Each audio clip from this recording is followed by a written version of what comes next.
All righty, welcome in Thursday night. JJ Grubshack here in East Mesa, Arizona. We have Hanna Time, Global Sports Broadcasting Network.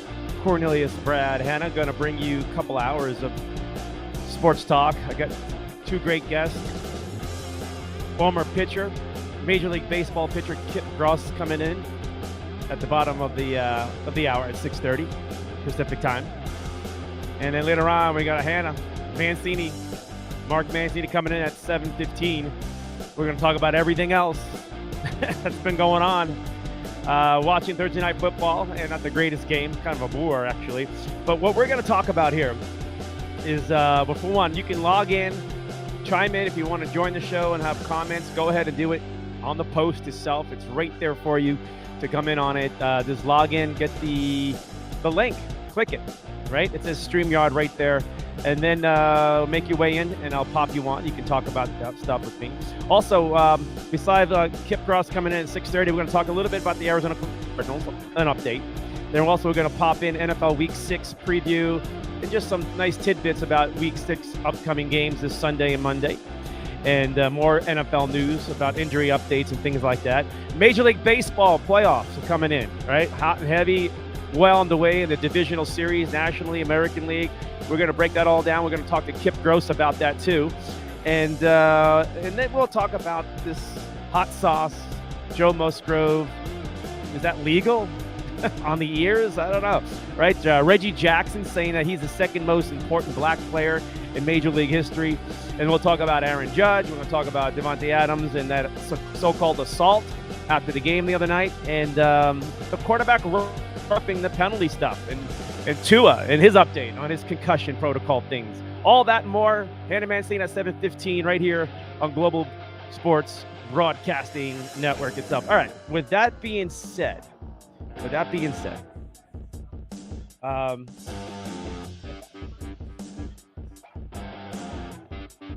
I'm going to pop in a 30-second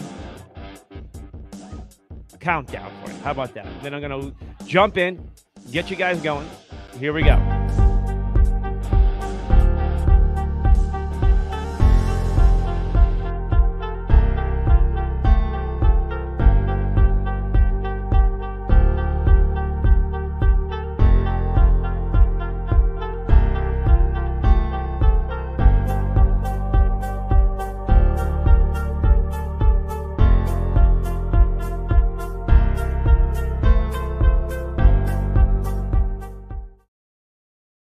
Welcome in, Hanna Time, Global Sports Broadcasting Network. There was your 30-second intro to kind of get you warmed up a little bit. I want to make sure that you got my sponsors at the bottom of the screen itself. And also, if you haven't known, too, we're on LinkedIn. We're on YouTube. We're on ASAP, All Sports, All Play Network, which is also on the YouTube. We're on Switch. We're also going to be on Roku TV. I want to look at that all over the map. All over the map, including Facebook right now, too, if you want to watch. So wherever you are, just look at that. Look down on your screen. You can see where we're at besides our sponsors, too. So I appreciate it. Right here at JJ Grubshack here in East Mesa, Arizona. Got a couple of people here, right? A couple of fans show up. It's not the greatest game. Not the most exciting game people want to watch, Bears and Commanders itself. But we'll get it going. We'll pop it on. I want to hear from you, too. And don't forget, use the link. Use the link that you see on the post that says, come on in, join the show. Don't be afraid. Watch or just have a comment too. All right. So we're going to talk NFL first and foremost. Okay. And there's a lot of things going on in the NFL, and, we're still blabbing about what happened with the Cardinals and the field goal. And I still believe there's a conflict between coach and philosophy, between coach and Kyler Murray itself. I believe this is going back even to last year, but I also believe that Kyler Murray has the reins of this team. He's got the contract. He knows he's long-term, and he's starting to push. And these two guys need to get it right, get it fixed, because the offense is stale in Arizona. It's not good. It's well below what the expectation was offensively. We had expectation this team will be close to 4 touchdowns, 26 points a game on an average or better, right? We had all that. D-Hop's coming back. Maybe that will help. It should help. We're probably seeing a tick up with another touchdown. So now they're going to be, bottom 20s, 24, points a game, which is better. But the defense has got to get better, right? The defense has to get better. But we'll see what happens. The Cardinals got a lot of work to get ahead of themselves here. They're 2-3. They're weathering the storm. And if D-Hop is their savior, then he is the real MVP of this team. It's not the quarterback and it's not the coach and whoever you're thinking out there. DeAndre Hopkins is maybe holding the whole team's future of this season because of his ability to change a game just like that, too. All right, we'll wait and see what happens to D-Hop in a couple of weeks because Cardinals got a big game this weekend, another big one, doable, Seattle, but Seattle's playing well. Right, Geno Smith. You want to look at a stat? I want to give you a stat here about Geno Smith. To me, it's an interesting stat. All right, here it is. Okay, I want to pop it on. All right, so these are the main quarterbacks. Okay, I'm going to read you a stat about Geno here in a second. First, I want to give you the top 5, passing yards right there. So right now we're watching one of the top 5 or top 6 passing quarterbacks in the NFL so far, and one of them is Carson Wentz. Right, I don't know how that works out, but maybe a lot of it's junk time itself. But the other ones, yes, legitimate. Those are the elite quarterbacks. Aaron Rodgers is not even close to it. There are rumors about Aaron Rodgers retiring. We're going to get to that a little bit too. But when we talk about Geno Smith, he is also, I'm going to remind you again, Geno Smith is the highest rating quarterback in the NFL coming out of the last weekend's football game. So he's actually playing at a higher level than Russell Wilson and Kyler Murray. Geno Smith. And the Cardinals are going to have to worry about that. All right, so Week 6 schedule features 2 games involving teams with more wins, and all 4 clubs in those games are fresh off of victories. Let's say this, 4 wins, Buffalo Bills against the 4 wins Kansas City Chiefs. Huge game. This is like AFC Championship potential home field advantage game, the way you want to project right away. But this game's on Sunday. It's the late game. It is the rematch of the 2021 playoff game when that was a wild overtime. Everything you wanted. So we're going to get maybe the same thing, maybe now, who knows? But I think everybody on CBS also hoping to get that kind of a game. Also, Sunday night, Dallas at Philadelphia, another first place game for both these teams. Dallas is 4-1, Philly 5-0, and winner will claim first place at that point. So 2 huge top teams in the NFL record-wise going at it, but there are more teams in the NFC East that are 4-1. It's the New York Giants. So just because, but the Giants beat the Cowboys beat the Giants, so that's why they get the tiebreaker. So, also, it marks only the second time in the past 43 seasons since 1980.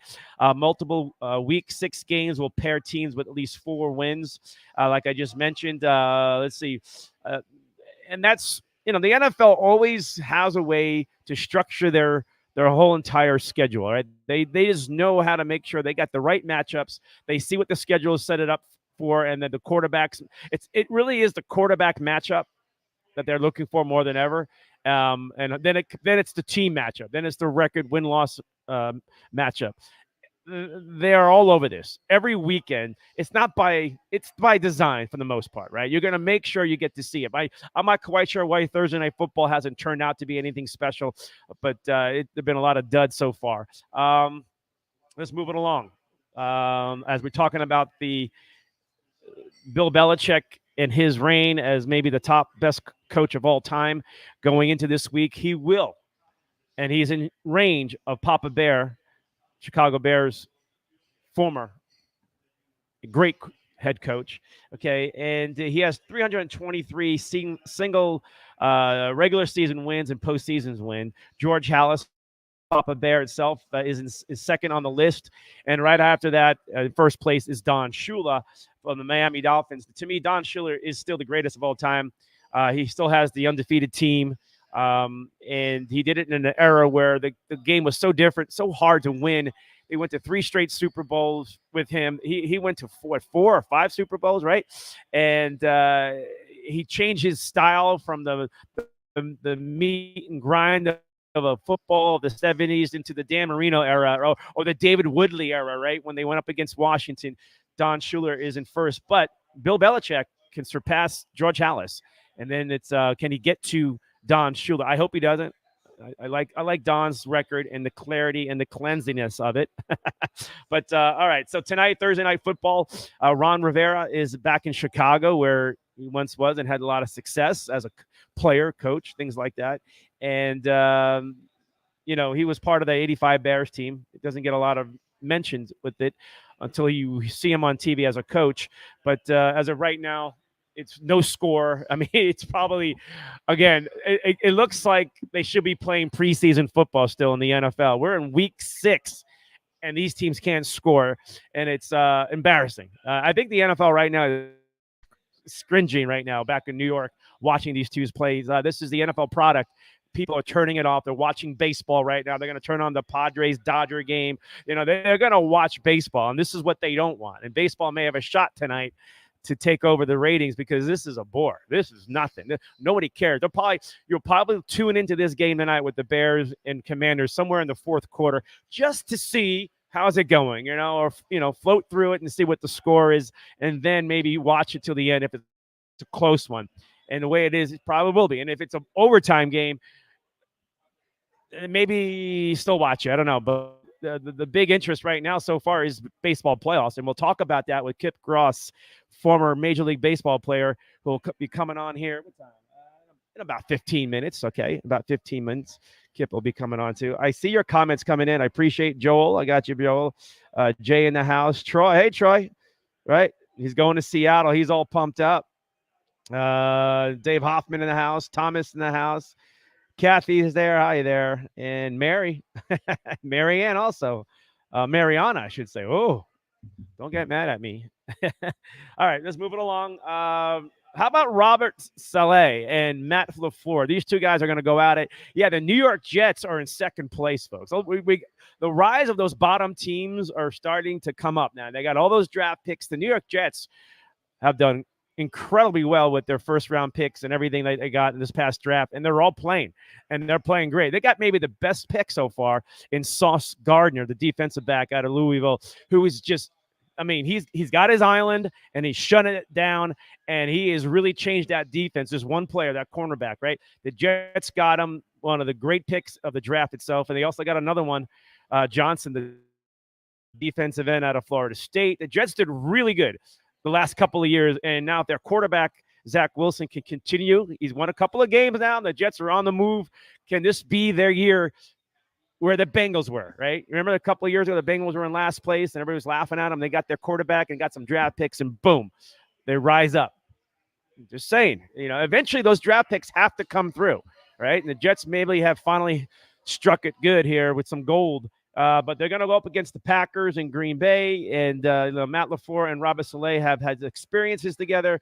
They're actually like really good friends, and so eyes on this game, not only for the record, the 3-2 Jets and the 3-2 Packers. Don't forget, the Packers are not in first place; they're in second place. The Vikings are in first, and a lot of people had the Vikings having a better year, and so far so good for the Vikes.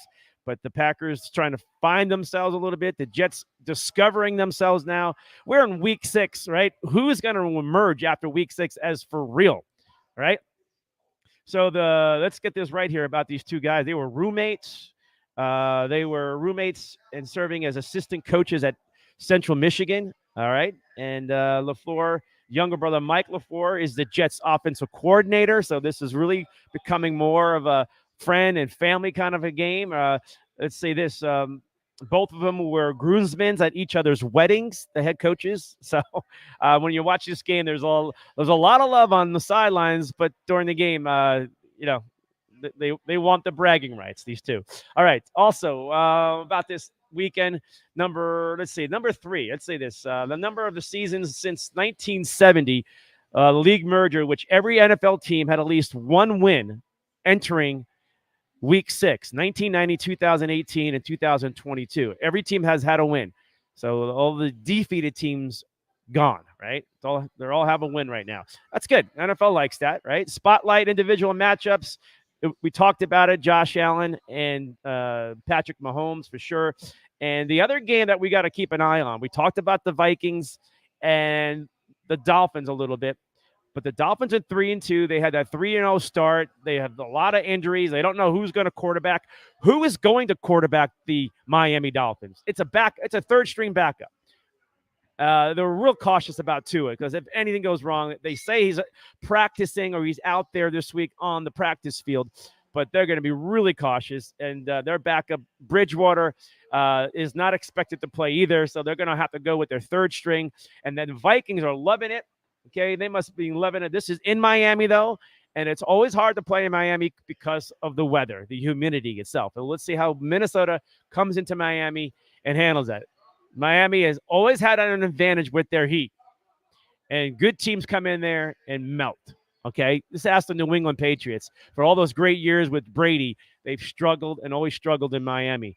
All right, great matchups too. Justin Jefferson leading the league in receptions or yards as a wide receiver going up against Xavier Howard, the cornerback. I mean, beautiful matchups, okay? Spotlight team matchup also, the Baltimore Ravens and the New York Giants. Giants 4-1, the Ravens 3-2. Okay, Saquon Barkley, they got Lamar Jackson, right? Daniel Jones out there playing better. And the Jets, another team, good draft picks. Made some good moves in the offseason. They got some good receivers. This team is also on the move. And where are the Ravens going to go? All right. Also, let's go about let's see. I'm going to move past that game. Cowboys and Eagles, Sunday night game. Okay. Became one of the three. Mike McCarthy became one of the three head coaches in Cowboys history. Right. He's making Cowboy history, Mike McCarthy, after all these years, right, being the coach, to win 4 straight games over the Philadelphia Eagles, right? If they can beat, I mean, if you beat the Eagles 4 straight times, you're becoming like Super Bowl stuff because Jimmy Johnson, right, and Tom Landry, right? So now it's, Mike McCarthy is entering something that maybe Cowboys are going, hey, man, let's win this because history says we're Super Bowl bound after this, right? All right, so we see both teams are, Eagles in first place, as we know. Cowboys trying to claim that itself. But, oh, no, it wasn't Jimmy Johnson, by the way. It was Jason Garrett. Believe it or not, Jason Garrett, head coach, and they never got to the Super Bowl. So we got to back it up a little bit. I thought it was Jimmy Johnson, but we're okay. Now, let's kind of ring this back in a little bit. We got about 10 more minutes before Kip Johnson pops on the screen for us, and we go from there. All right. And I'll say this. The Cardinals are going to watch Geno Smith. And if Geno Smith has a better day than Kyler Murray and the Cardinals lose, this is not going to go well. Sunday post-game, Cardinal right here. I'm going to be right here at JJ's with the Cardinal post-game show, and it's not going to go well. It's not going to go because you don't lose to Geno Smith, right? That's always been the same. But you got to give Geno some credit. Carroll, the coach, has really worked with them, and he's in the system, and he's playing it well. And Seattle is relevant, tough. They're not exciting. They don't like it's not like they're blowing up the scoreboard all the time, but they are winning, and they look better and have looked better than the Arizona Cardinals. Okay, Geno Smith, Seattle Seahawks quarterback, leads the NFL in both passing rating of a 113 and a completion percentage of 75%. Yeah, Geno Smith. Now, they're probably a low percentage or high percentage passes, but the bottom line is he's getting it done. And we were laughing at, thought Seattle was going to be one of the worst teams, but Geno is having his say and is having his best season ever in the NFL so far. And we got a long way to go, but what a great start. And the Cardinals are going to have to face this and that defense. And don't forget, Seattle likes to run the ball. And Seattle's going to expose that Cardinal defense in the middle if the Cardinals cannot close that up. Okay? Now, can Zach Allen and J.J. Watt put their game together again like they did last week? That would be tremendous. Tremendous to put the pressure on Geno. But Geno will take off. Geno does like to move out of the pocket too. Okay? It's not the old Russell Wilson way, but he's actually playing that role a little bit because you look at over what's happening in Denver. Russell Wilson is a shadow of himself, and Geno looks better. Great move so far for Seattle to get that straightened out. All right. Let's move it along here. All right, Kenny Pickett. Tom Brady. You would think right away this is a Tom Brady game. Tampa Bay has been struggling. They haven't found their groove yet. Their defense has been has kept them in the games. Tom Brady has not lit up the scoreboard. There's a lot turmoil going on, whether it's either in Tampa Bay or with Tom in his own personal life, or something is not quite there yet. Eventually, that's going to click. They get a break against the Steelers, who have not been able to get it right. And now they have their young quarterback starting for the second time, who did not look bad against the Buffalo Bills, right? He did really well against the Jets, had them 10 points up, and they lost that game because of their defense. Kenny Pickett is a really good quarterback. He's going to be just fine. Just don't think that's going to work well against Tom Brady and that defense in Tampa Bay. That game is in Pittsburgh, though, I believe. Yes, it's in Pittsburgh. That helps. But Pittsburgh hasn't won in Pittsburgh in a while, too. So we'll figure this one out. All right, if you want to looking for a trend for Super Bowl stuff, Kansas City Chiefs, Tampa Bay Bucks, and the Los Angeles Rams are your last two Super Bowl winners, right?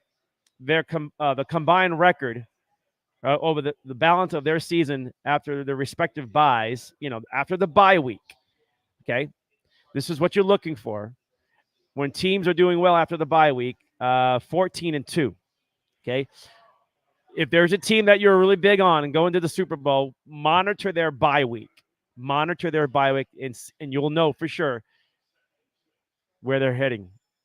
That bye week is big. And when you get it, early on or late too, depending on your injuries. But if you're good, and if you're a really good team, that bye week just kind of helps your body out. But they're a good team. They're just going to pick it up and storm you right after that. And both teams, but the Rams got a benefit because they got that trade deadline. And remember that trade deadline last year, they did some wonderful things that got them better because they were not looking good.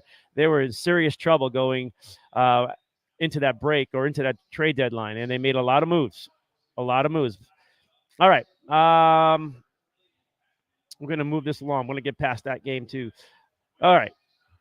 Now, I threw on the screen earlier to you guys about these teams, okay, about these quarterbacks and these teams right here. Out of these 5 that you see on the screen, which one of them is really going to be in the playoffs? Which one of them is actually going to even get as far as the championship game? Okay. I'm looking at it right now. Carson Wentz is not going to get there, right? Mahomes should get there, right? Tom Brady, I think he's got a path, right? Justin Herbert. We had a lot of hopes for the Chargers, but they need to get hot. If they can show us they get hot, Justin and the Charger team may just be able to pop one and get themselves deep into the playoffs. They have a lot of talent, and they're still finding their identity. And then you have Josh Allen, which, again, I think the match we're looking for is Allen against Mahomes, AFC Championship game. And whoever has home field advantage, they're playing a big game this weekend. And that may decide who gets the playoff home field if they ever meet each other, right? And I don't know if it mattered last year if it was in Buffalo or Kansas City where that game was played. It was like the last team that had the ball. The last team that had the ball itself. All right, we're going to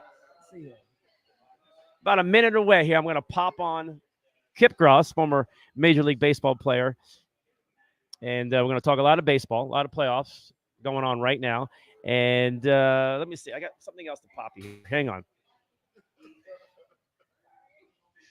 This guy right here.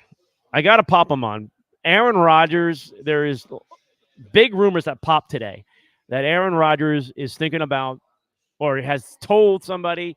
The Packers have been quiet about it, but something has leaked out. And I don't know if it's just through frustration or just somebody just looking for a story. But it may make sense that Aaron Rodgers is looking at retirement. This is his final year. And speculation is all about if the Packers do not show or the players on that team can convince Aaron Rodgers that it's better to come back one more year because the talent at the wide receiver spot upgrades and the talent level on offense, that maybe Aaron will come back for another year. At this stage, I would say he retires because we have not seen that explosive offense that Green Bay has displayed. Okay, Aaron Rodgers is keeping this team together at this point. Look at them. Look at their defense, right? Their defense is okay, but their offense has always generated the points to benefit that defense. So we'll see what happens. If Aaron Rodgers is gone next year, the Packers are just unless they can find a quarterback, they just drop right off. And then the Minnesota Vikings are sitting there, and anybody, I mean, the Detroit Lions have a shot if they can figure someone else out, right? But I'm just saying. But once Aaron Rodgers leaves that division, it all changes. But we'll have to wait and see how it plays out. Aaron, and those rumors pop today, and I'm sure you're going to hear a lot about it during the weekend when they play the Giants. Oh no, the New York Jets in Green Bay on Sunday itself. All right, I'm going to make sure I say hi to a few people, and then we're going to bring in Kip. Okay, I'm going to go to the bottom of the screen here, guys. We got Paula. Hey, Paula, thanks. Todd in the house. Todd, let's see. The reps will be helping out Tampa Bay. Washington uniforms look like the Commanders, look like ASU. Yeah, they're very similar in a lot of different ways. Joel says Packer backers are pissed. I know they are. JETS Jets, you're loving that, Brad. Looking good. Thanks. Ron Sanchez. How you doing, Ron? Hey, Troy, be safe in Seattle. Have a good time watching that big game against the Seahawks, Cardinals and Seahawks. And Joel, you're all over this. I know it. Another crappy game on Thursday Night Football. Yeah, I mean, it's 3-0 Washington. And I'm sure they're not having a good time. Everybody's watching baseball. That's the thing. Everybody's watching baseball. I would be. I don't know. Why would you watch this right here? This is not even NFL material, right? It's horrible. Horrible. Okay, all right. Let's bring in our guest here. I want to put up music for this guy because he deserves some rock and stuff. It's Kip Cross. All right, here. Oh, man. Where is he? Where is he? Open the curtains. There he is. There you are. How you doing, Kip? I'm fine. How are you, man? Good. All right. Kip's former Major Baseball player. Guys, I remember the Cincinnati days, and then I'm thinking, oh, he played for the Red Sox too? And he played for somebody. But you know what? Bless you, man. You played ball, and you hung around baseball. What was it? Almost 10 years for you, or something like that? 16. How many? 16 years. Oh, man, you got a nice compensation at the end. Oh, good for you. All right, Kip, a lot going on in baseball. There's a lot of controversy, a lot of debate going on for over a week now. All right, we want to talk about the home run stuff with Aaron Judge and the Bonds comparison. I want to talk about Joe Musgrove and what we saw was this red hot sauce, whatever it was on the ears. You're a pitcher, okay? And just kind of surprised me that nobody knew this, and all of a sudden it popped out, and here we go. I wonder, and also the playoffs itself. And are you okay? And this is the first question out of the box. As a pitcher, and on today's game between the Yankees and Guardians was postponed, and it just moved everything up.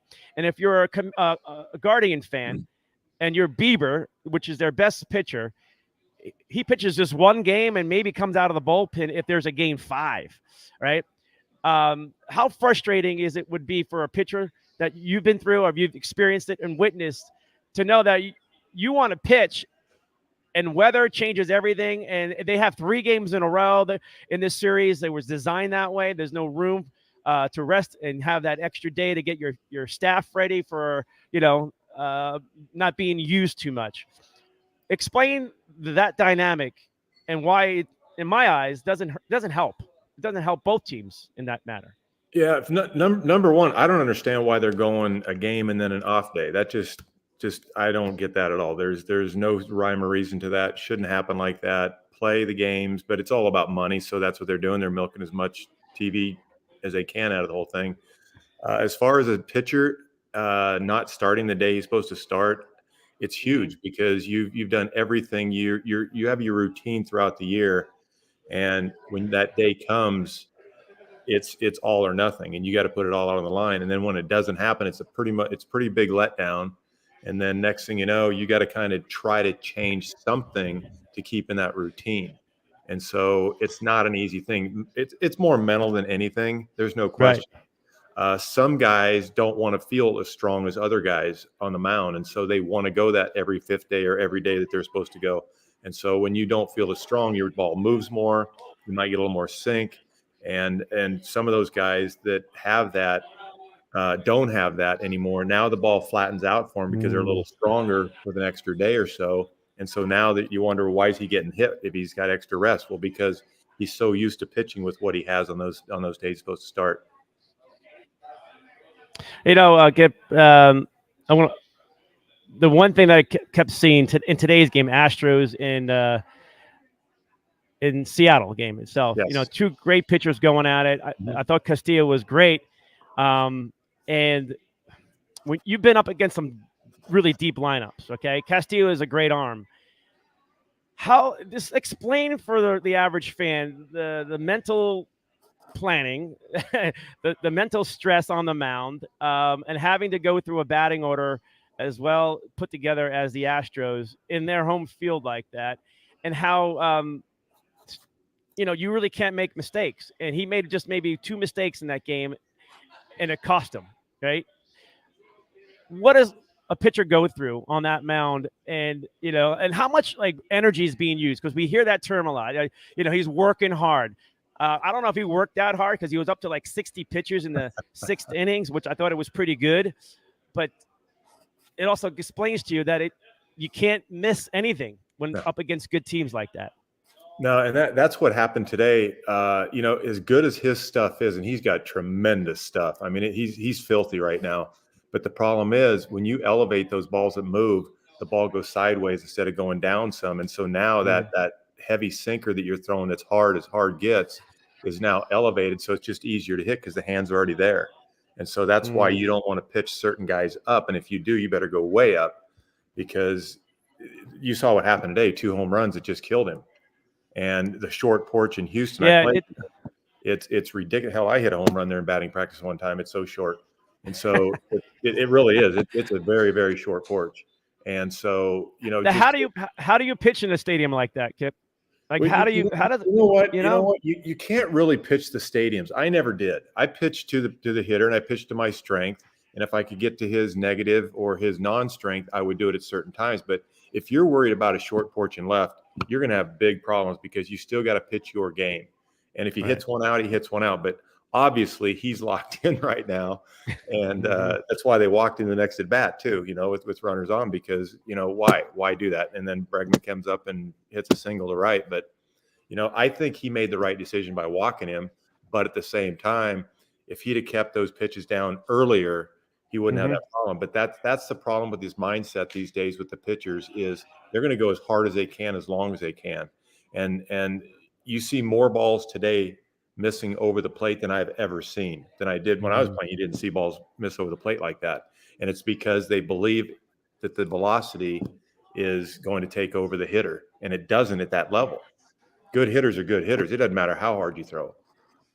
No, why not pitch inside more? It just sounds like it's not part of a pitching routine. What's going on here? Are we afraid to throw inside? The problem is the rules of baseball now. I mean, you can't pitch inside because you come in close. They warn both benches, and then next guy throws in or hits somebody, you're gone out of the game, and so is your manager. And so the game of baseball has completely changed in that aspect of the game. I mean, I think Ohtani's by far the best player in baseball. I don't think it's even close. For what he does on both sides of the field. But he has like 8 things he puts on his body before he goes up to bat. He does. And if you guys think back to like when Babe Ruth and even later after that, all they wore was a wool hat on their head. They had nothing else. And for those guys to do what they did and get plunked as much as they did and being pitched in as much as they did, those guys, I just wish today's game would change in that aspect. I threw it out on Facebook a couple weeks ago. What would all the hitters think if what you took up to the plate, you had to wear all the way around the bases? You couldn't take it off. What would you do then? I mean, seriously, if you wear it at the plate, why don't you wear it around the bases? So every advantage today goes to the hitters. Everything does. And seriously, Ohtani's wearing like 7 things on his body. I was watching the game, and the guy just hits a home run yesterday for the Astros. And I'm going to myself, Yandy, and I'm going, you know what? You got to throw one inside. You can't be afraid. You don't hit them, but you got to work both sides of the plate, and this as well. Anybody has a pitcher, but they don't even try to do that. I think Jarrett Cole still does that. There's some like horses out there that are fearless, but that's just their game. And I'm sitting there today going, you got to move this guy. And like Poppy didn't care if you threw in. He stayed in the batter's box, but you got to find out. we got to find out. And if it means throwing inside like a Roger Clemens did, and the other great ones did, like Drysdale, and we can keep on going back, it changes your eye complexion, right? I mean, who was it? I think it was Warren Spahn or somebody said the pitchers should have the advantage because they're dictating and they're trying to fool you, right? It's not overpower. They're trying to fool you, so they should have the advantage, right? And keep your eyes moving around like that. Explain that more, because it's something that's still intriguing. The game within the game. Right? Well, what you're saying right now is so true. When I was coming up to the minor leagues, A ball to Double A, I dominated. I absolutely dominated. All I threw was a fastball slider. I didn't have to throw anything else. I get to Triple A, and I'm giving up hits. It seemed like every inning I'm giving up hits. Next thing you know, Mike Cubbage, who was my manager in Triple A with the Mets, he comes down the dugout one day and he says, "Kip," he says, "you got to start changing eye levels. You just can't use your sinker nowadays and pitch at the knees." Because I got away with it for so long. And next thing you know, I had to learn to start elevating and pitching in more than I did I always pitched in. That wasn't a big problem. But when you start changing the eye level of hitters, it completely changes everything, because you're throwing 90 miles an hour and it gets on you fast. And so that eye level in and out, that's why you got to play it, pitch in and out and side to side both, if you can. But today's game, they don't. They just pitch hard and harder. And that's the big difference with that. But yeah, you have to change eye levels or else it's going to be a long day unless you have the best stuff of your life. All right. So in today's game, the batters were been told to hit certain ways, try to lift the ball out, less contact. I seen pitchers, even when they're throwing 95, which is incredible, like on an average, and to 99 to 100. And they even climb up higher. Like they'll throw a high fastball, and guys are still swinging at it, right? It's almost like throw one down, and then come in high. But and these guys today too, and I mean maybe all pitchers are just awesome like this, but they can throw a ball that just right above that strike zone. It's almost and they can be so good at that. It's like darts, and that's hard, but the game changes next year. It goes back to the way you remember it, I believe, right? When there's no shifting like that and things going on. How does a pitcher adjust, or the benefits for that? Or, like after having a years of pitching into shifts or, and strategies like that, and the batters got to change, right? Don't you think the hitters have to change their game at bat? The game's changing again. I threw a lot at you there. Digest that and try to, tell me how you see the future of the game next year, how we go back to the non-shift, and also what we're seeing today in today's game with the high pitches, the high strikes, and things like that. Right. Well, as a pitcher, I'm not changing anything to get the guy out at all. I mean, they're putting a shift over there because that's where he's going to hit wherever you're throwing it anyway. So you don't really have to make that adjustment as far as to pitch to a non-shift anymore, because it's just there's less guys over there. If he pulls it, and that's why you just got to keep doing what you're doing. I mean, I'm not trying to pitch to a guy to hit into a shift. I'm not doing that because that's his swing period. So he's going to still hit those bad pitches and still pull the ball. And that's what all the left-handers are doing right now. They're just pulling balls because they've been programmed for so long. Let's hit home runs. And I'm an old school guy. There's no question about it. Drop the bunt down, whatever. I mean, certain situations, like today, Bregman, he could have dropped down a bunt with a guy at third base and scored a run easily to go up 5-2, but he swung it. And I don't understand that, but I do understand he's middle of the lineup guy and he's getting paid to drive the ball. But you're in the playoffs, you got a guy at third base, less than 2 outs. I'm sorry, I'm doing the easy thing and dropping it down and scoring a run. I'm getting my RBI for the playoffs. But what you're saying, though, as far as pitching to high and low, that's what's going to change more than anything. Because all right, so, these go ahead. Weird for home runs, and it's if Greg Maddux was pitching today, I would love to watch it because he would make hitters today look so ridiculous every time out. It'd be crazy, and he could finish a game. I mean, honestly. He would have the best of his career pitching these guys today because they're all uppercuts, and so the way he carved up hitters, oh my God, it'd be fun to watch these days. He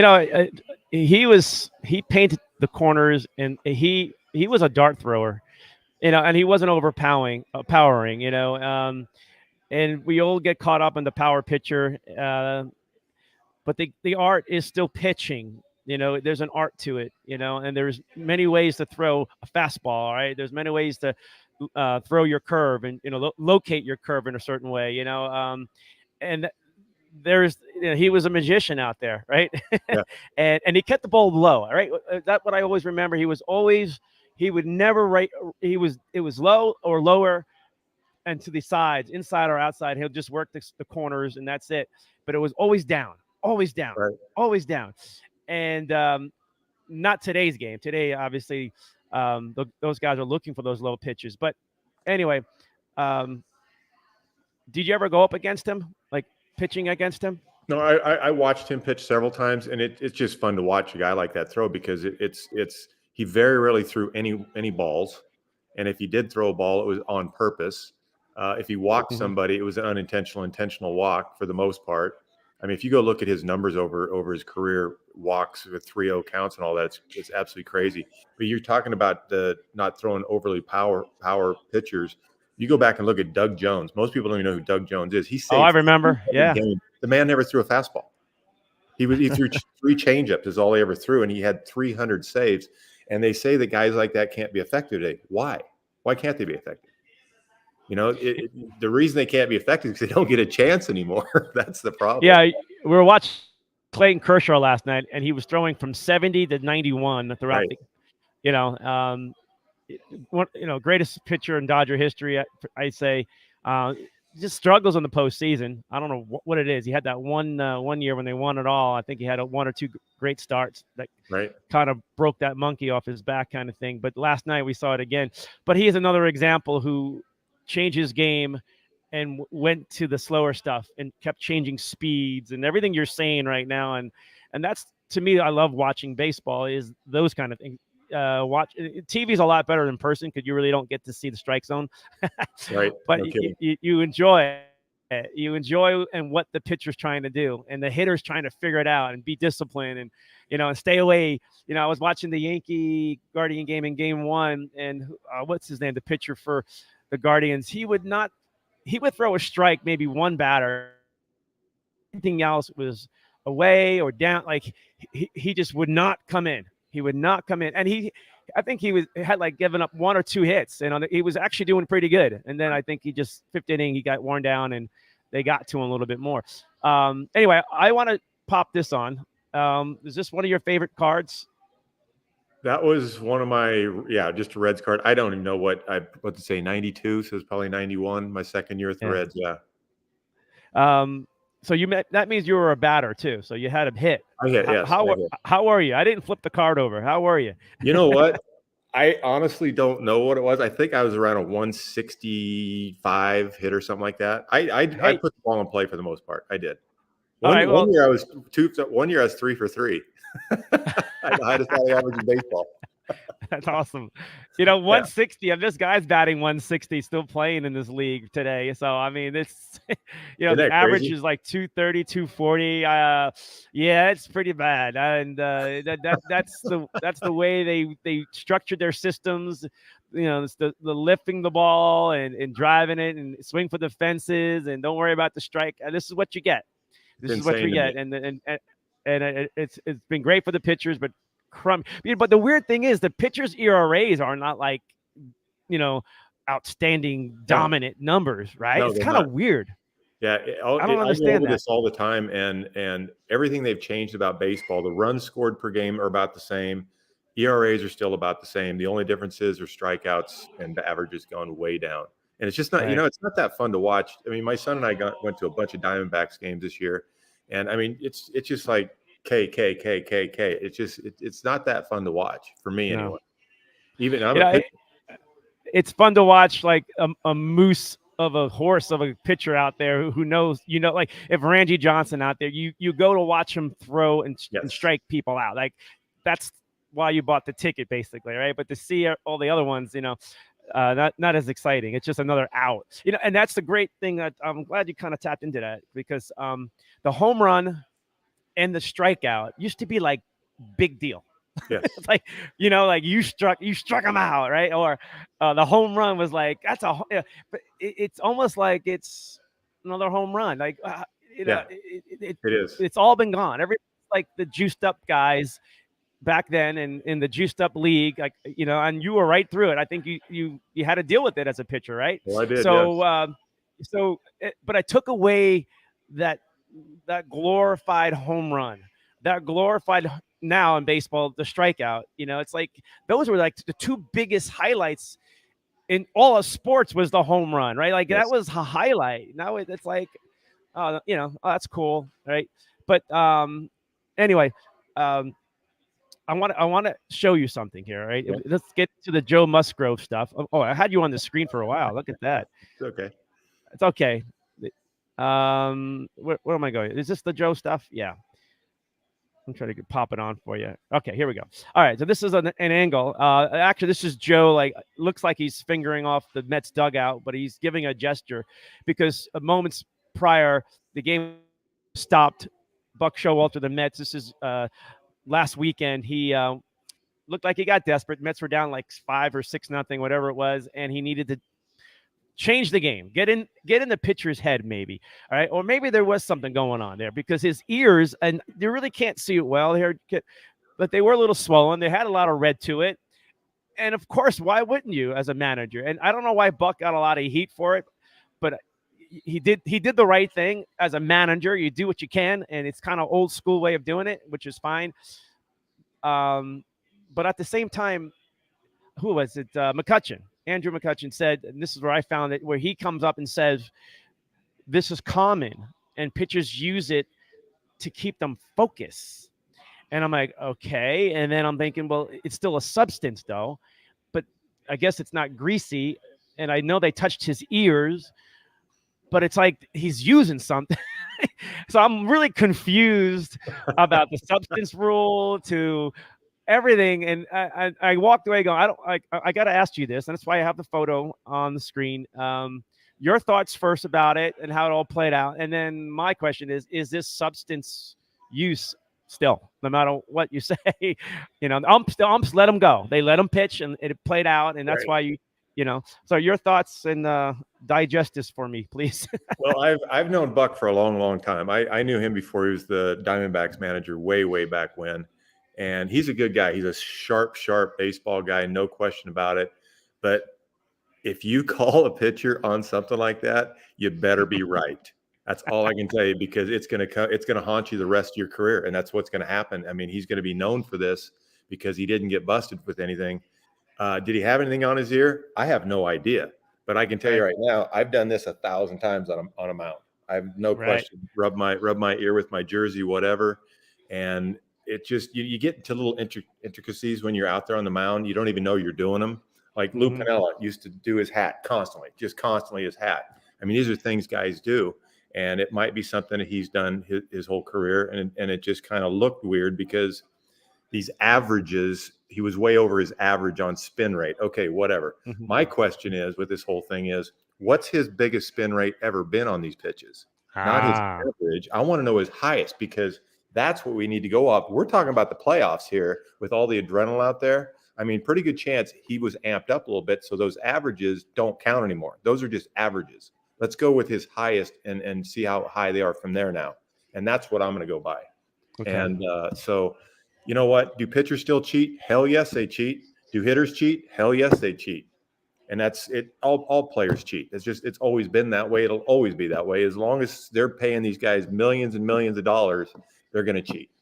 And so just like, with the PEDs, there's still guys on PEDs. Of course there are. Tons of guys are still on because they don't have a test for something they can't test for because they don't know what the hell they're testing for.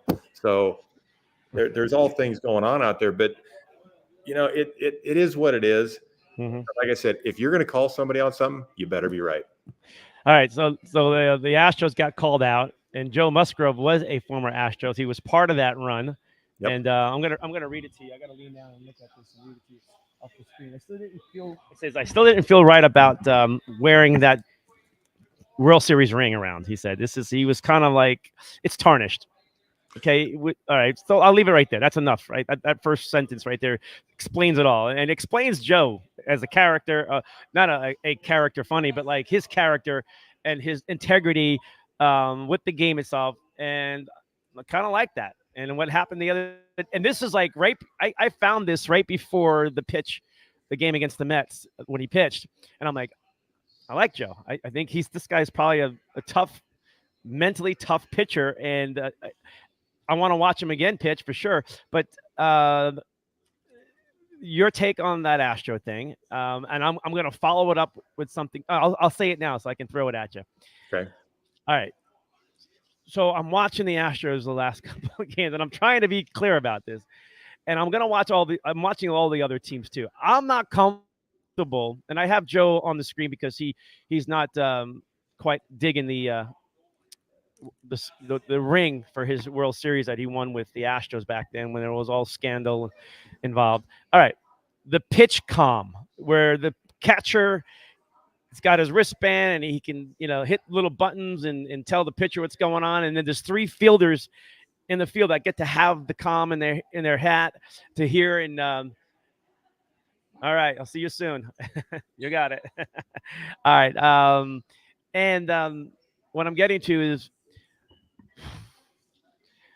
I'm not comfortable. I still think there's ways to cheat with this stuff. I don't know.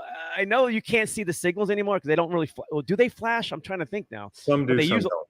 Okay. All right. And I'm watching the Astros today, and I watched it yesterday, and I'm like, they're very aggressive later in the game, and they're swinging and they're right on the ball again. I'm like, it just makes more familiar for what it was back then. When you're looking at stuff, and I don't know if it's. Maybe the other teams are doing this too, but how are you comfortable as a pitcher that they could be with their own little wristbands with the hat? Because the batter goes up to the batter's box. I mean, I know Bregman wears it, and he's one of them that wears it because I've seen stuff on it.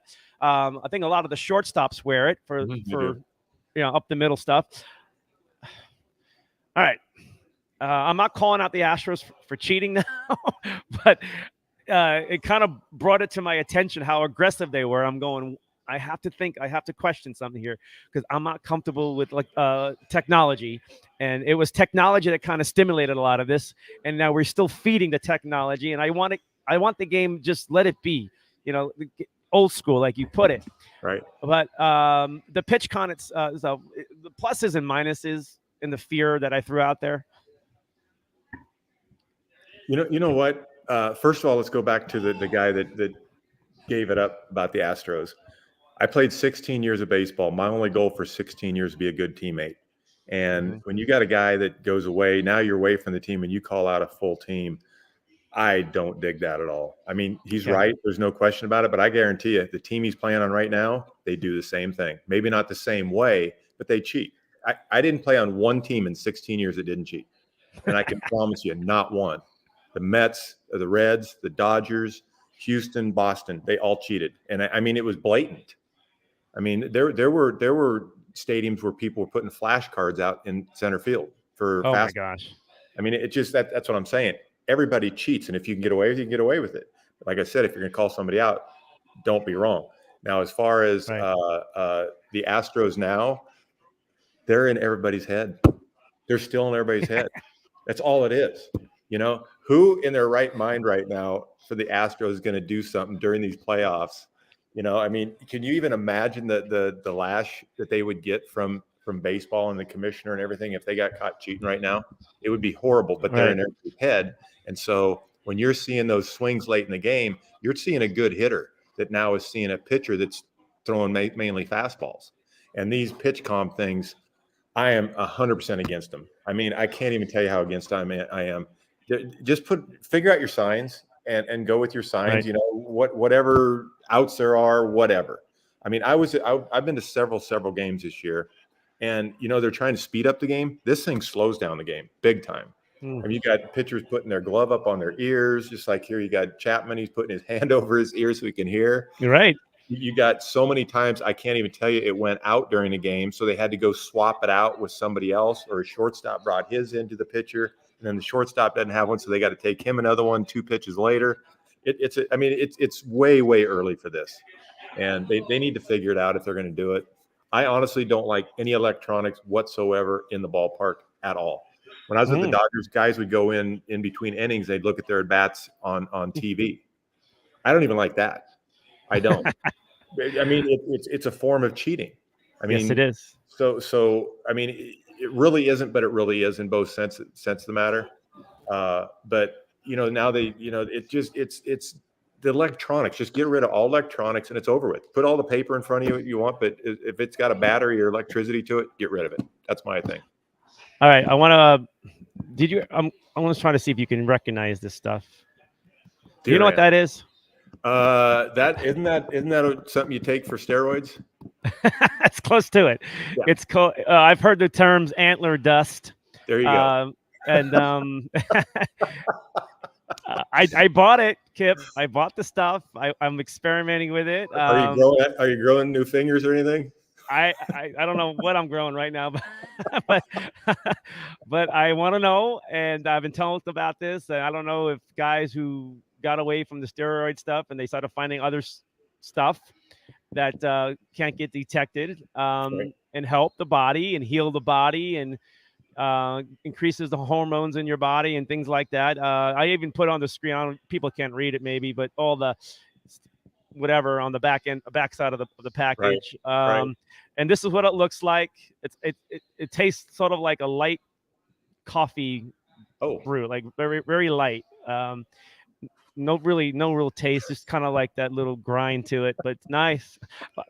I'm just wondering how rampant this may be in all sports, or I mean, I'm taking it just to kind of live and survive. If a guy can get away with it, he's going to take it. That's what I'm saying. Is I've always said since I was playing, if you're going to check for steroids or substances, whatever, don't check it today. Freeze it. Check it when the test comes out. Because right now they just check you right away with what they have for now, and guys are so far ahead of the curve. I mean, these companies out there are making all these different supplements, whatever, so far ahead of the curve that you can't test for them because you don't know what the hell they are. Mm-hmm. That's why I said you freeze it for a couple of years. Now you know about everything happening, but they're never going to do that because the Player Association will never allow it. But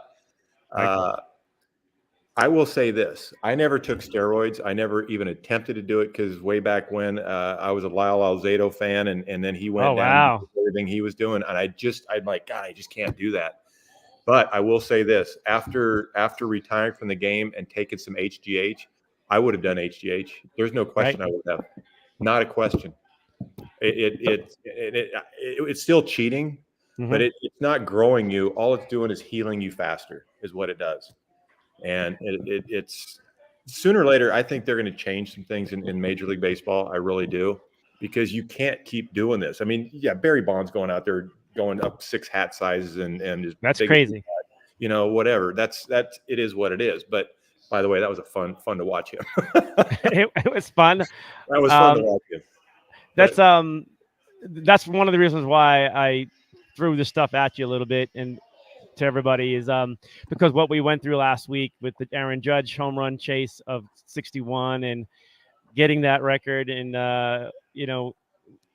we appreciate that. We strongly believe, at least I believe, that he's clean in the way of certain things. I'm because they're testing. They're supposed to be testing. All right, so we have to assume all those good things. Maybe he's taking a lot of antler dust. I don't know, but he is 6'7", whatever it is. I mean, how often? I mean, if you're 6'7", you better be hitting some bombs. And the good thing is he's got a good swing. He's actually not one of those big dudes that just like hits for the fences and that's it. The guy he batted 311. He's whatever. He's an all-around hitter. He's an all-around baseball player. When I first saw Aaron Judge here at the Arizona Fall League, I'm like, holy crap!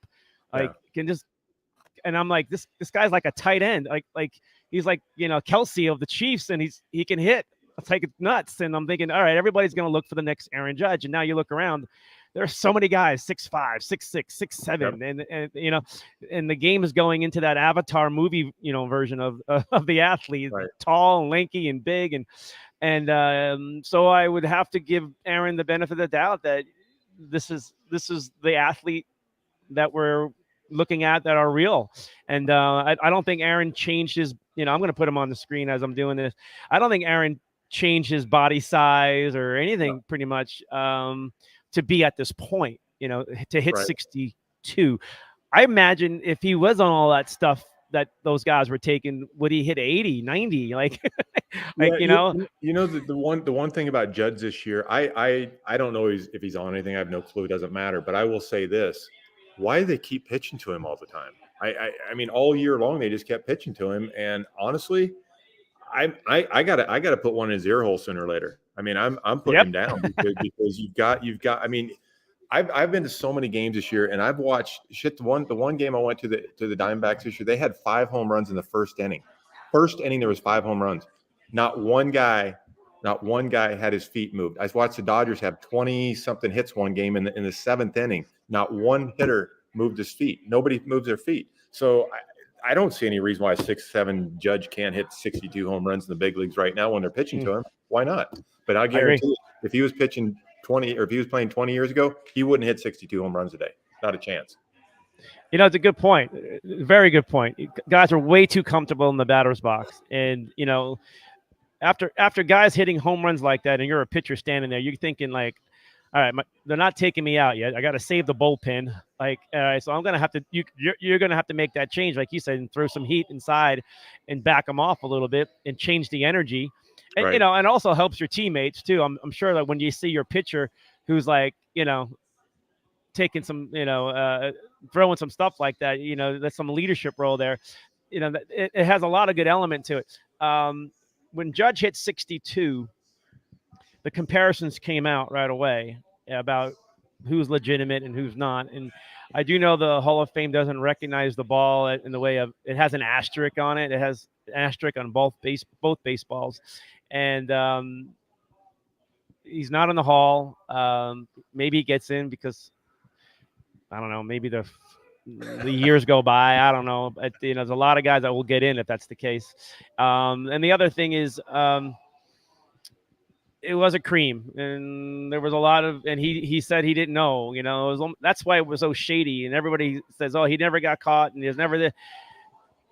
Well, he got something got caught, and there was cream there. So I don't look at him as a legitimate one because of the way I've been raised around the game and the way I look at it. I will put the asterisk next to it. Yes, it will say 73, but then there's Aaron Judge, and it is no asterisk. In baseball, that would be baseball history. And Right. baseball did this to themselves, though, 100% by did. not cracking this down. And you know, because it goes back to my earlier comment about the baseball home run, how it just, it was fun to watch Aaron because it brought back some of that, you know.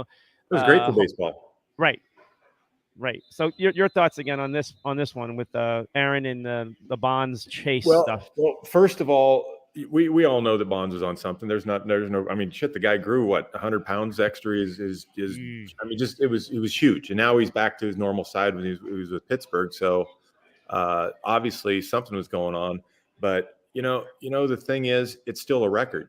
Unless baseball busted him, which they never did, it is what it is. And do I agree with it? No. Like when I was playing, I had no problem with guys cheating. I didn't, because I had guys in my team cheating, so it didn't matter to me. I didn't cheat, but the problem is, I always said someday they'll have to pay for it. And so now some of those guys are paying for it by not being put in the Hall of Fame. And does that hurt them? Hell yeah, it hurts them big time, because they want to be in there. That was their goal to begin with. And, you know, the thing about, they say, well, he didn't take steroids until a certain year. You don't have any clue when that guy started taking steroids. You have so many different kinds. I played with guys that didn't change one bit by taking steroids. They looked exactly the same, but they got bigger, faster, or I shouldn't say bigger. They got faster and stronger like that. I played in 2001 when I was with the Dodgers in spring training. This is a true story. I walked in the clubhouse, and I was coming back. I was probably at the end of my career for sure. And I saw the names in the clubhouse in Vero Beach, and I called my wife and I said, you know what? I got a chance to make this team. 2 weeks later, I called my wife back and said, Jamie, I got not a chance of making this team, just because of how many steroids were going on. I mean, I had two pitchers. One pitcher, he couldn't get traded that offseason, couldn't get traded. Okay. He was throwing about 85, 86. In spring training, he was throwing 96, 97. Oh, my God. I mean, that's why I called and said, I got no shot. I can't do this. These guys are way, way ahead of me with this stuff. So, Yeah, you know what? You make a good point. I have a younger brother who really was a great ball player, hitter, everything else, but he wasn't. He was more like a Brady Anderson kind of size. Right. But when you make contact at the college level and you do hit home runs, it's different in the pros because they don't come as easy.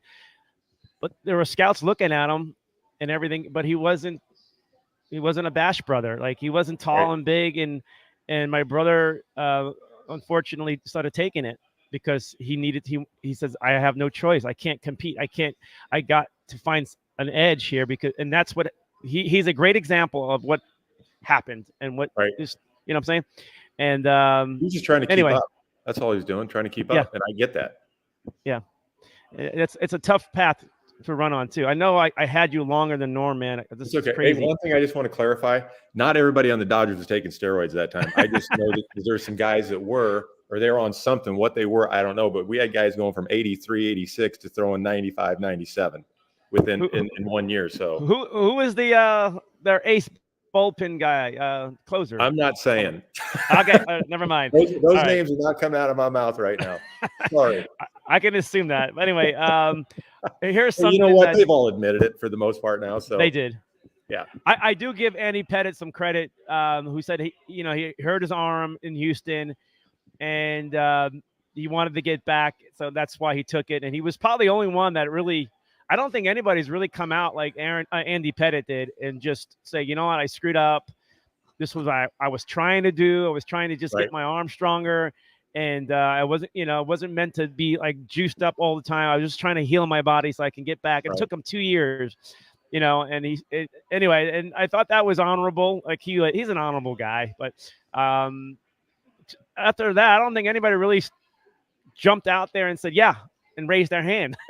Yeah, Wally Joyner said he did it one time, and he got scared and backed off. But there's been a few guys, but very, very few. And that's the other thing about the whole thing is they always said that steroids were never illegal. Steroids have always been illegal in Major League Baseball. In 1990, my agent and we called the commissioner's office because I said, let's find out. I want to know for sure if they're illegal.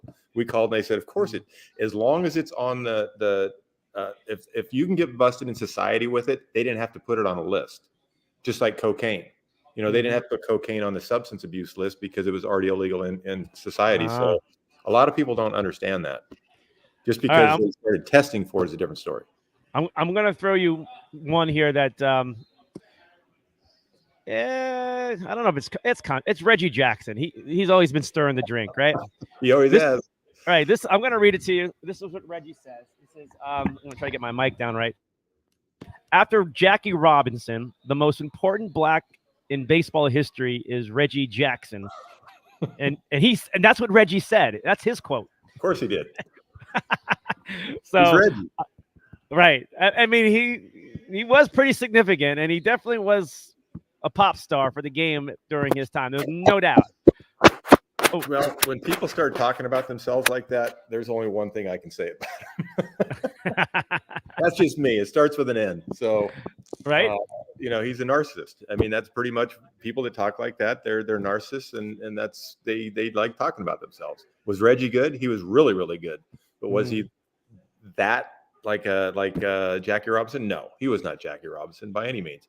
Reggie was awesome to watch. He's a good guy. I've met him. He signed many balls for me. But at the same time, you know what? You don't need to say that about yourself. Good players don't have to say anything about themselves. And that's just how it is. So yeah, I do know he had a hard time. For one, his manager, Billy Martin, just didn't want him on his team. And he bat him like 5th or 6th, and you know everything about the Bronx Zoo and everything else. Sure. And until it took, I think, Thurman Munson and your former manager Lou Piniella to go into George Steinbrenner's office. It's like a Seinfeld episode, and they go in there and they said, we got to get him to bat 4th. And then Billy hears it from the whole and storms in. It's crazy. I was watching Greg Nettles talk about it. It was cracking me up. How it was just that crazy. And I think it was the ESPN documentary between the Dodgers and Yankees. I had like Steve Garvey, and how there was a lot of turmoil between him and Randy Jones Don Sutton. Yeah, there was a lot of turmoil, but Reggie and Billy, and I think maybe Reggie was looking at like he created the stir. I mean, he walks in and goes, "I'm the straw that stirs the drink," Yes, you he know, did. and you know, you just said it. You just don't say things like that, you know. You don't need to.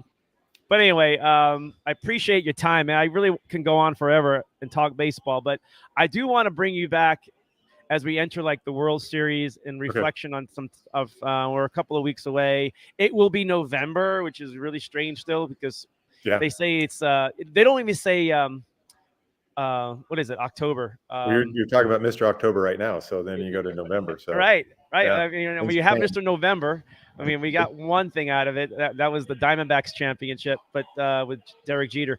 But now we're gonna have more November baseball, and October was just baseball's time. Now we're going to go further into it. So I don't even know how many people are watching this 7-3 football game tonight. That's just lame. It's so bad. I'm watching it. I think I don't know. It's Thursday night, but I didn't even, you know what? I didn't even look at the screen for anything about the score tonight. I feel for the Padre fans. I really do. There's no. There's been years when Thursday Night Football was the best games too. Right. So tomorrow's schedule, we got early start with Yankees, Guardians. We have the Phillies. And I like the Phillies too. But Atlantis, man, they're so balanced. And then the Dodgers and Padres, which is a great I-5 rival. It's a nice rival game series too. To watch these two teams go at it. And I think the Padres are not. They're not going away easy, and I think the Dodgers know that. And anyway, your thoughts, real quick, on what's happening right now, and going through this weird 3 straight games of baseball with no break. You know what? If I've said this so many times. First of all, well, I'll say what I got to say first. As far as that, right? If I was commissioner for a day, I would change 2 things: no trades after spring training, and once the playoff starts, there are no days off except for when you go to a new team. You should have to play just like you do during the season, so all your pitching has to be used. I mean, right now, the American League, they played 1 game 2 days ago, and then they're playing again today.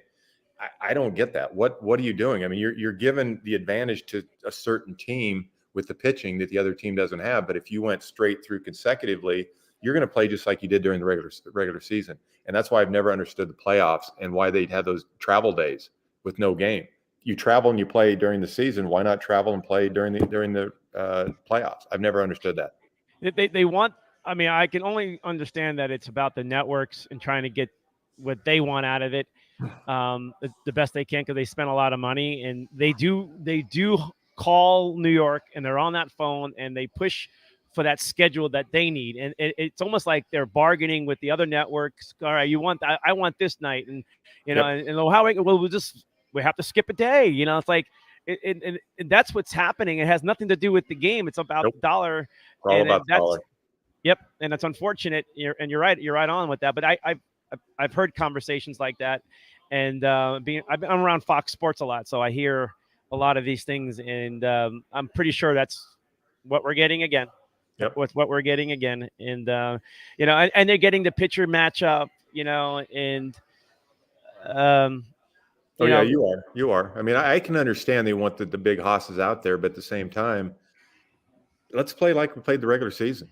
I mean, you've added all these new games. It's 3 games for the wild card now. You don't have to leave. You got to play 3 straight if you have to.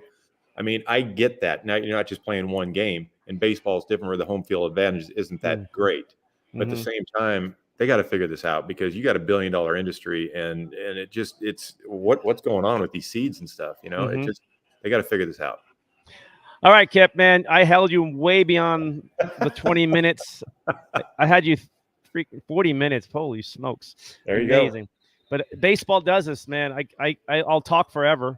I'm going to go out and watch Arizona Fall League on Saturday. I think they're playing over in Chase Field. I don't know if it's a triple header of whatever it is, but I want to see double header. Okay. Double header. Definitely going to go out there. And then I'm taking my daughter, and then she got a ball from Aaron Judge way back when she was like 3 years old. Right, cool. And now she's like watching. Fine.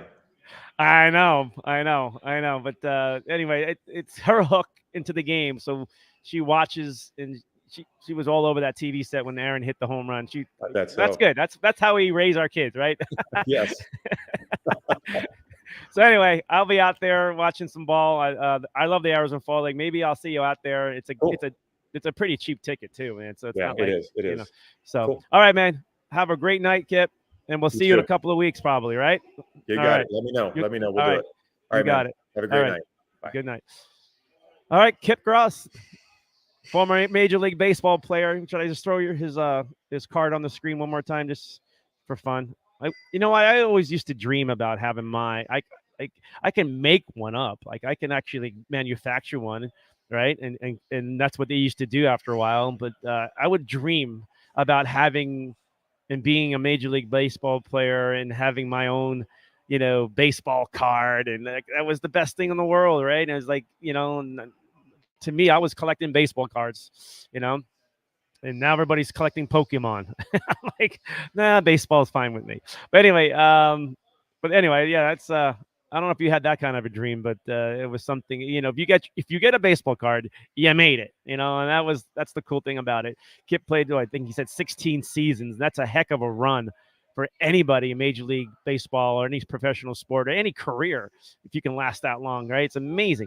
All right, so I'm waiting on Mancini to pop in here. I don't know if he's running late or not, but usually he pops in. Let's see. Oh, he's struggling with the link. Let me see. All right.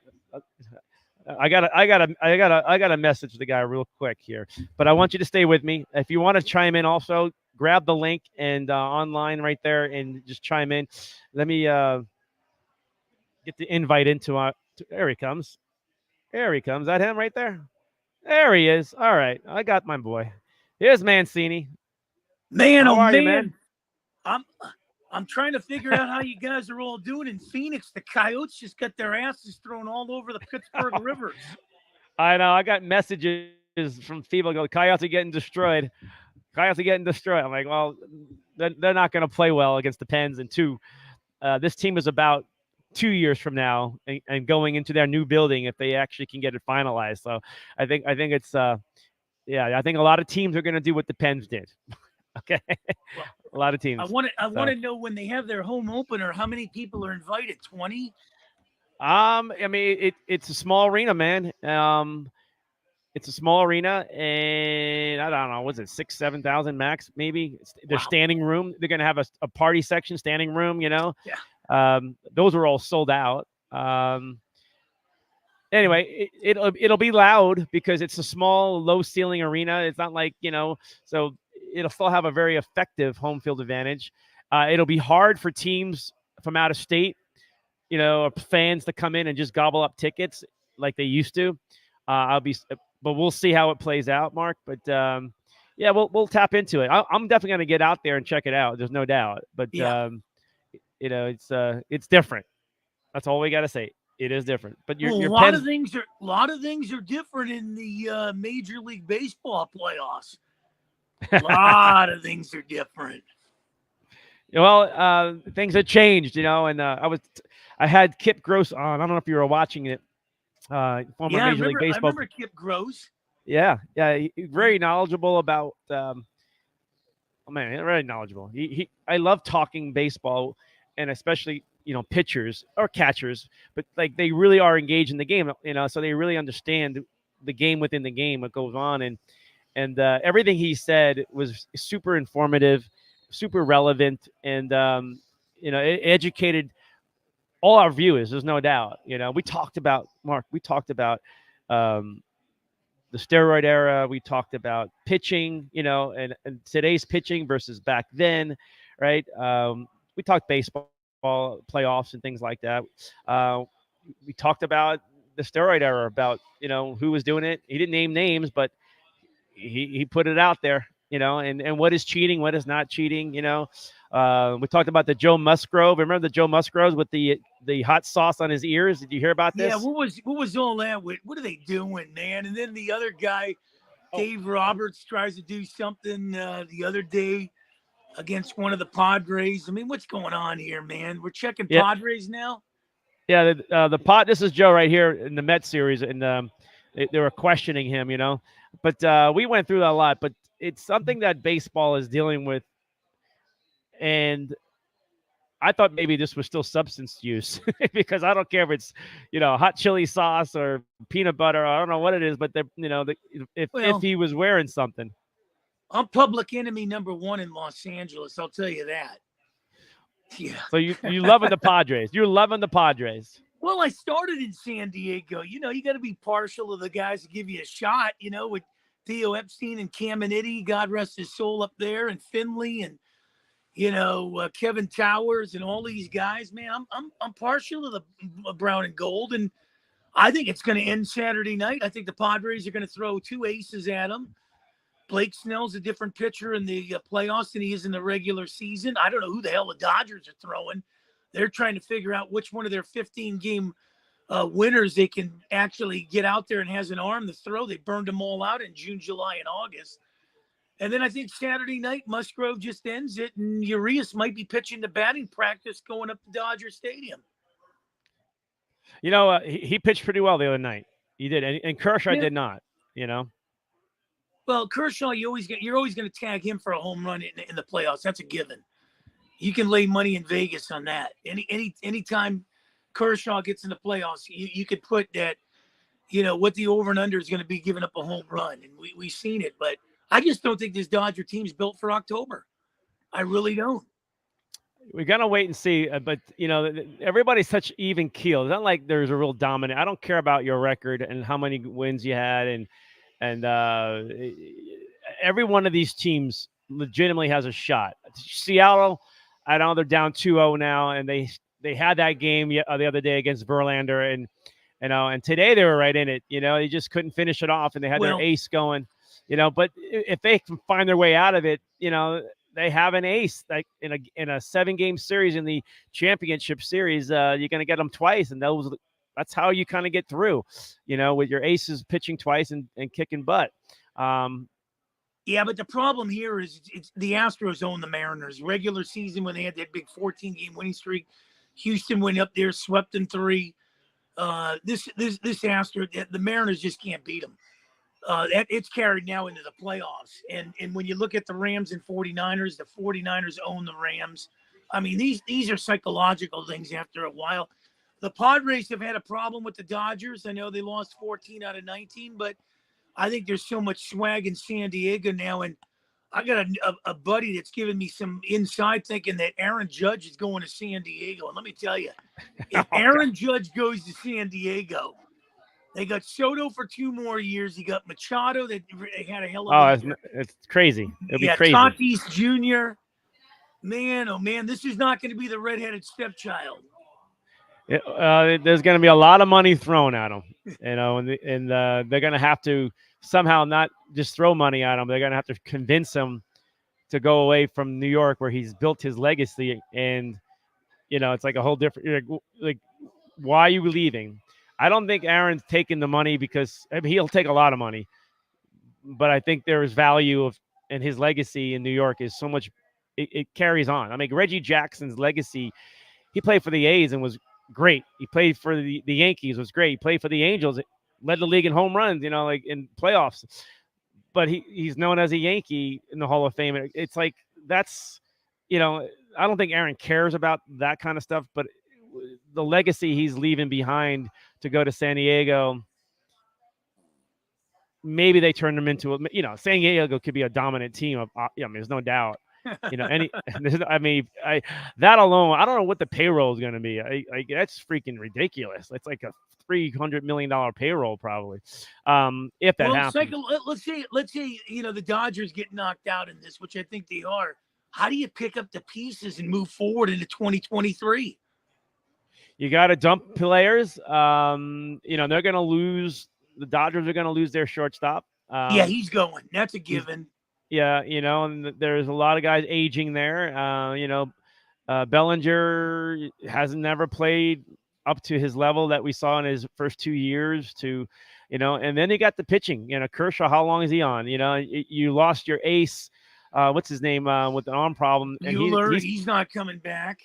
Right. So the Dodgers window is there, and they find ways to keep it open, and they spend the money for it. But it's a heck of a run that the Dodgers are on. I mean, it starts back to the Joe Torre days, Don Mattingly, and now it's Roberts, the manager. But they've been spending gazillion dollars. Yeah, but you know what? I'm from the school. If you finish second, it's like finishing last. It only prolongs the inevitable. Nobody remembers the second place team. I mean, a nice run. You can bring the cliches of 10 out of 11 division titles. This right. 3-4. National League Championship Series, one asterisk with a 2020 season there. They haven't won a real World Series in 4 decades almost. I mean, let's face it, the Royals and Marlins have won more real World Series than the Dodgers have. So, I mean, what are we hanging banners on? Club records and division titles? I don't know. I mean, I'm watching, I think, a baseball game, Washington over Chicago's. No, it's Chicago over Washington, 7-6. Oh, my God. I don't know this is not the Nationals and the Cubs playing baseball here. This is a football game, and I don't think the NFL really. This is what they want to showcase. I love my Redskins on the NFC side. I grew up liking them, but man, oh man, the sexual misconducts, the stadium that they were going to get, and now it's put on a back burner, misguided alley. I mean, it's just the whole thing. I mean, it's just accountability and everything there. I think Ron Rivera needs to go, and I've said it for quite a while. Yeah. Carson Wentz is 5th in the NFL going into tonight of passing yardage. Carson Wentz. Just put that down. But I think a lot of it was maybe, when it didn't matter. But I don't know, when your team's behind, you got to keep throwing. But still, Carson Wentz is up there. For whatever reason, they only have 6 points. It's not like the Bears really just dominant defense. Obviously, nobody can score. I don't know. Maybe they're tanking. I mean, this draft is going to be something next year with quarterbacks. That's true. You never know. You never know. Hey, let's talk football here a little bit too. I got a video for you, okay? And I know fans have talked about this. Raiders wide receiver Adams, the former Packer, shoving looked like a utility guy for a TV crew. Okay. Now the first look on the video was a frustrated player who just said, "Get the F out of my way, dude." And but second camera angle shows that the utility guy wasn't paying attention, crosses through the path of the tunnel area, and yes, Adams shouldn't have shoved him like that. But it was like a reaction. And before I show you the video, I'm going to give you my setup for it. The guy just left the football field. He lost. He's frustrated. He's not happy. The adrenaline is at an all-time high, and they come off that field if you have never been around that, and I have been quite often, get out of their freaking way. They're in a different state of mind. Even when they're happy and celebrate, they're not. But when they lose, I've been in locker rooms with guys. I remember Joe Klecko, man, just looking at me like I try to talk to him, former Jet, and he is like, with his eyes, he said, "Fuck you." It's like, I'm like, okay, Anyway, and there's another thing. Where was security to rope off like they should be doing? Roping off and making sure nobody's in the traffic area of these players coming off the field for many reasons. They're big, they're strong, they're angry, they're upset. And you want to protect them because they're high value. They got a price tag on them, meaning they get paid, and they don't want to lose a player to something stupid like what happened the other night. So I'm trying to give some balance to this, but here's the video. I want you to watch it. It has a repetitive look to it. Here it is right here. All right. This is Adams leaving the field in Kansas City when he shoves the utility guy.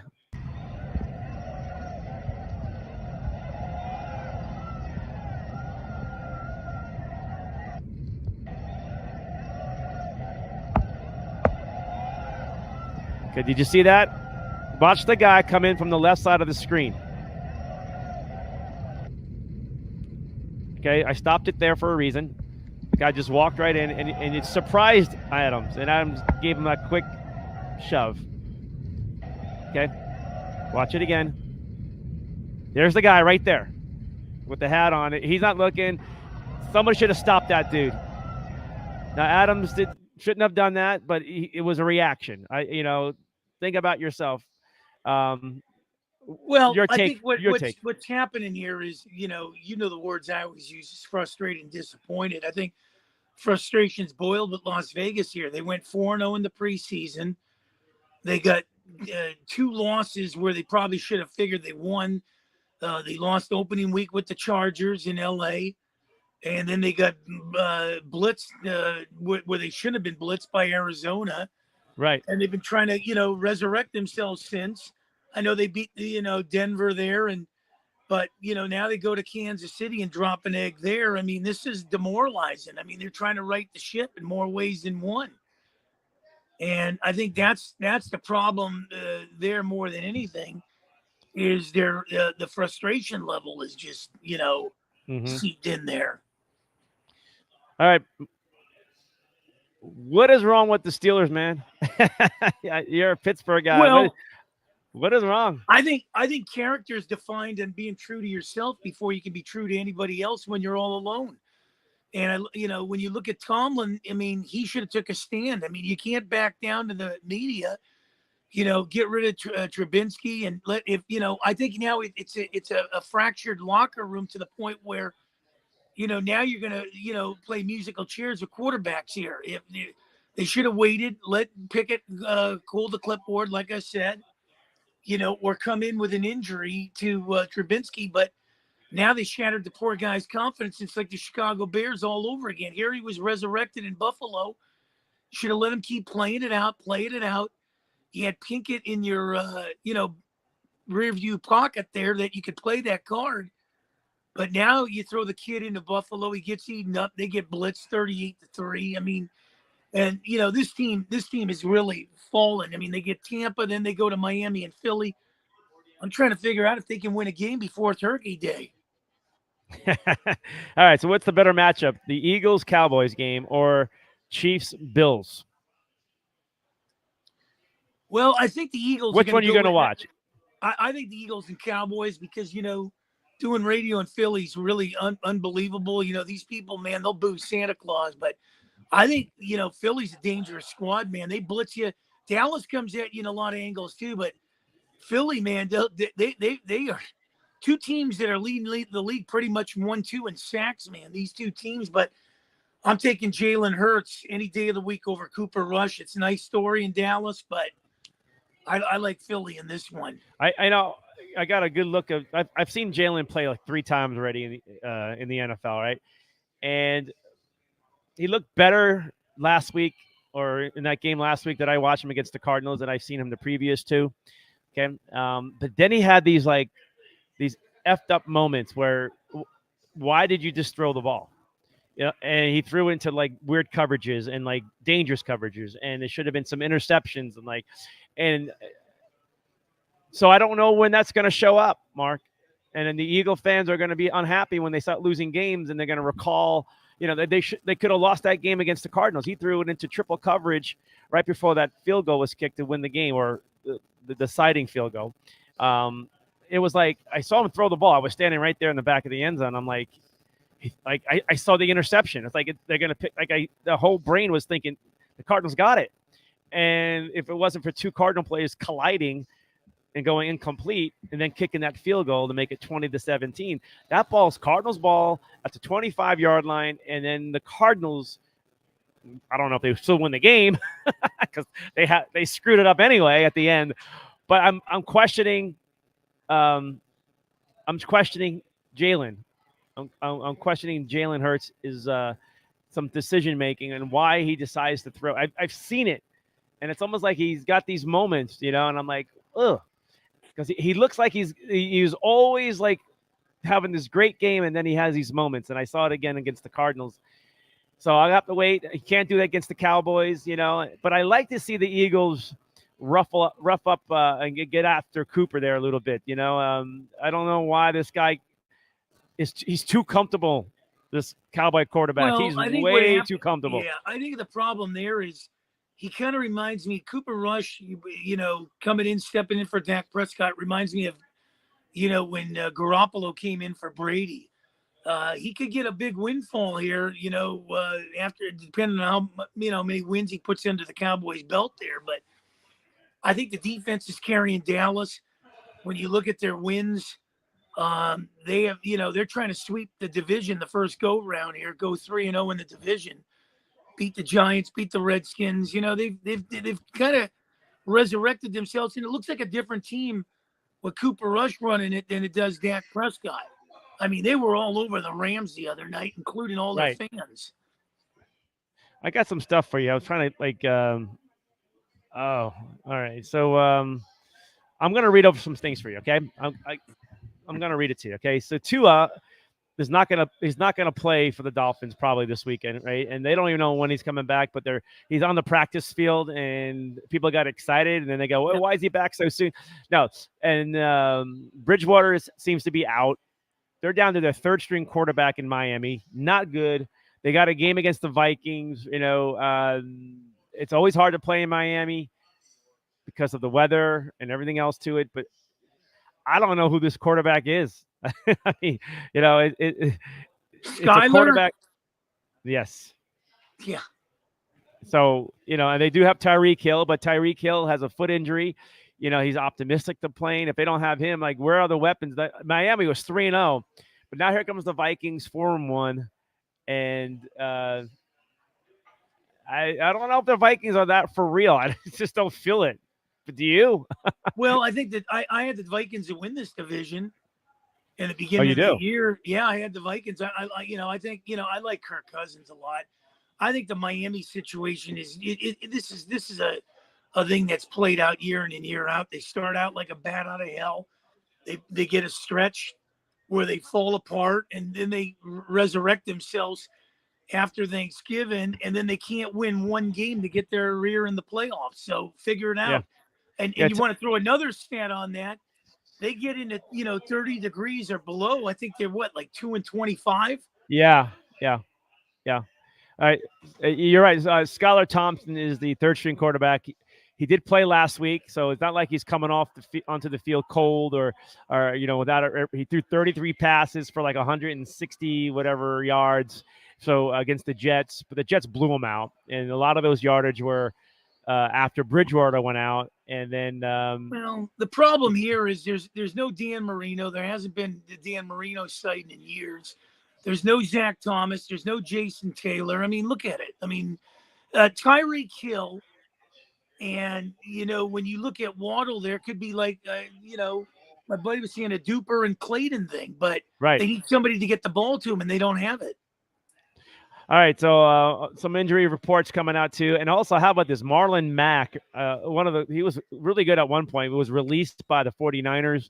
He's out there. So if somebody's looking for a nice, talented ball player, running back, Marlin Mack's out there. Russell Wilson. You know what? He's got a shoulder injury, folks, and no excuses. But Broncos coach Hackett says he should be ready to play in Week 6 against the Chargers. They need to win really bad in Denver and the way they've been playing. Cowboys tight end Dalton Schultz. Let's see. His report is the PCL sprained, aggravated knee injury itself. Now, here's a report, folks. This is going to blow you away. And I have not heard enough about this. Mark, Christian McCaffrey is being reported through the Athletics, Jeff Howe, writing that the Panthers are or aren't actively trying to trade Christian McCaffrey. Somebody popped this story and it took off, and then it was suffocated. Okay? What is true and what is not?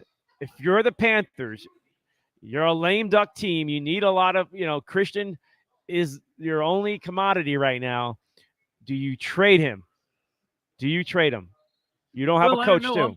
I'll be there Sunday covering the game. I don't know what Panther team is showing up. They don't have a head coach. They got an interim coach. But this is an interesting team. I like Baker Mayfield. I like, Sam Darnold. I mean, I don't know what happened to this team. I mean, this team, ever since they got to the Super Bowl, has kind of fallen off the radar there with Cam Newton and company. But Baker, he's not quarterbacking. He's out. because of his injury. And as of now, he does not need surgery on his ankle, Baker Mayfield. So now they're down to their backups, and they had an interim coach who sucked in Arizona as the head coach for the Cardinals, Yeah. Coach Wilkes. And I'm going to set this up for you right now. And I talked about it this past Monday when the story broke about Coach Wilkes. The NFL, which is all about the Rooney Rule, right? About hiring the minority to the diversity of coaching and employment around the NFL. To me, this is like Coach Wilkes. How does he deserve to be a head coach after what he showed in Arizona? It was a disaster, right?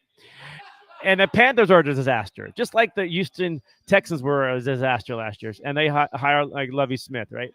So what I'm getting to is the NFL, instead of doing the proper way and making sure that the interviewing process is done properly, and the right guys are being hired, minority or not, okay, whatever you want to put it.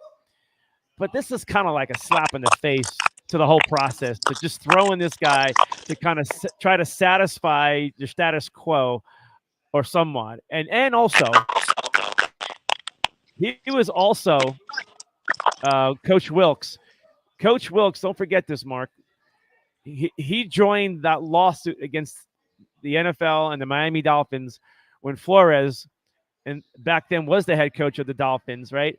And they jumped all over as a racial thing, right? And the NFL had a lawsuit. And this guy is on that. This is, to me, trying to say, hey, Coach Wilkes, back off. You're going to be hired. You got another chance to be a coach, to redeem yourself as a head coach, and just go from here. Like the NFL is playing politics here, and I'm tired of it. Well, you got that story going, but what about the Dan Snyder story? I mean, coming out and calling the NFL a mafia. I mean, what's with this? I mean, this is unbelievable. I mean, this thing, it took a lot. Donald Sterling, when he owned the Clippers, looked like he wasn't going anywhere anytime soon. Right. And then we saw the LA City Council out here not wanting to resign. Man, oh man, this Snyder claims he's got a lot of dirt, so this could get interesting too. All right, so we got a lot of dirt and but a couple of years back in the Brazil Olympics, Summer Olympics, okay, I found this video, Mark, and I don't know if you ever seen this, okay? The Greco wrestling, all right. I'm trying to set it up for you, okay? The two coaches for their wrestler were extremely upset when they deducted a point from their wrestler, which eventually disqualified him because of what the tactics soon take place. They take their clothes off and protest, and eventually their wrestler gets disqualified because of this. But watch what happens. And Mark, it's kind of long, but just play it out.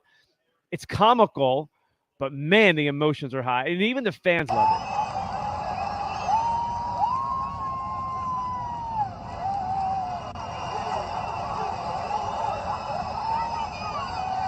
Look, watch this. The guy takes the clothes. What's he going to do? The guy has to get dressed. He walks away with the guy's clothes. What the heck is he doing?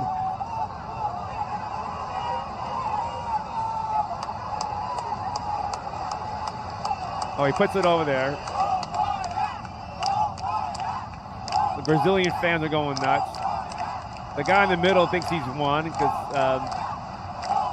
but these guys will not leave. Watch, you think it's over. Watch what happens.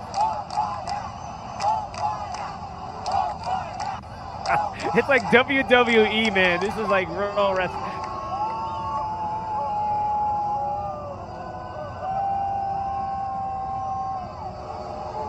This is better than WWE. I'm still going to play it out. Guy's wearing his underwear. He won't leave. He's being pushed now. Now he's being pushed. Now we're getting physical. I've never seen this before, but this like, why didn't we hear about this? At least not as this is pretty relevant. And we do know the Olympics have some weird rulings and stuff like that. But anyway, is that WWE or is that real Greek? Yeah, I think it was. I'm trying to figure out who the face was and who the heel was. But yeah, I don't know why the guy grabbed the clothes. Meanwhile, the whole NBA, that whole Draymond Green pool, and now Durant weighing in on it. Yeah, I was watching the Durant, and don't forget they got Simmons now, and that may work, that little trio. But I tell you what, these basketball players do speak like everybody's got an opinion now, right? And I don't know, like, as much of opinion these NBA players have. Did we see some things last year where we're starting to get some of that hatred towards each other, that rivalish field, and either team wise or individual wise, the matchups, and I started seeing some bad blood. It used to be the old banana boat thing. Remember that? Yeah. And now it's like they're getting older and crankier or something, and then ball players in the NBA, and we're gonna watch more of it, and we're probably gonna see more of it. They're not as friendly as they used to be to each other. They're always kissy and things like that. It's changed a little bit, and I think you're right, Mark. And then just Durant thing and how he's speaking out and the way LeBron speaks out and all these guys speak out, all the stars speak out. You're going to piss people off in the other players. So you're right. Your take on the Draymond Green, does he come back? Do they trade him? Like, what? That was pretty vicious, man. How do they have that guy in the locker room? I think you'd have to try to find a suitor, because how do you pick up the pieces after you want the GM out and you want the coach out and you go have a meeting with the owner? I mean, how do you face the music? And I mean, that'd be like going and working in an establishment and saying, you know what, got to get rid of all the bosses, and then if they don't, now they know you're the guy that stirred the pot on this. Boy, they just look at you like yesterday's garbage. If I was the Phoenix Suns, and I don't think you pull this one off, because I don't think Golden State would trade within the division or a conference like that. But Crowder, they're going to want to trade him. And if Golden State wants to get rid of a guy like that because of turmoil, or maybe they trade away the young star who got clocked. Yeah.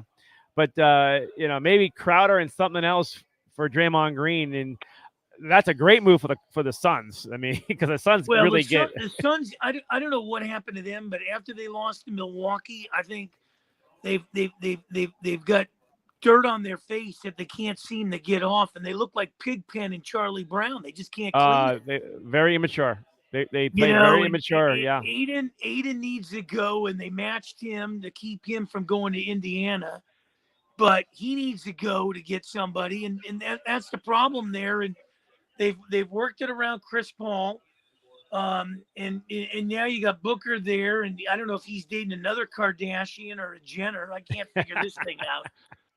But when you look at this team, this is why teams don't get back there. The hunger is gone, and they just they go, okay, we got there, and that's okay. Mm-hmm. But now you start to slip, and you're going to start to see this team slip. Who knows? There's teams that are ahead of them. Denver's going to be there. Golden State, Utah could slip a little. Minnesota's going to be awfully tough. But it's the Clippers are going to be there. But where's Phoenix in all this? I'm just waiting for my Knicks to figure something out.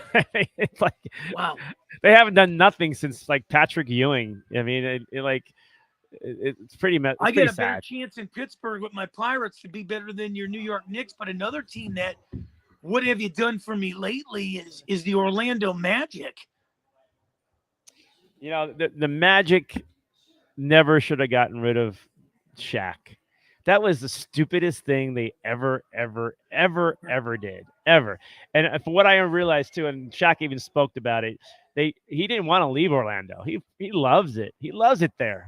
And they never should have traded him. Never. The guy's an iconic player, and you don't trade icons. Like, you don't do that. And for whatever reason, they got cheap, and they haven't been the same. You're right. They have never been the same. and they had a Dwight great. Howards have come through there and everything. They've lost J.J. Reddicks. They had Derek Scott, they had Anderson, right? Scott, Nick Anderson, Dennis Scott, Hardaway, Shaq.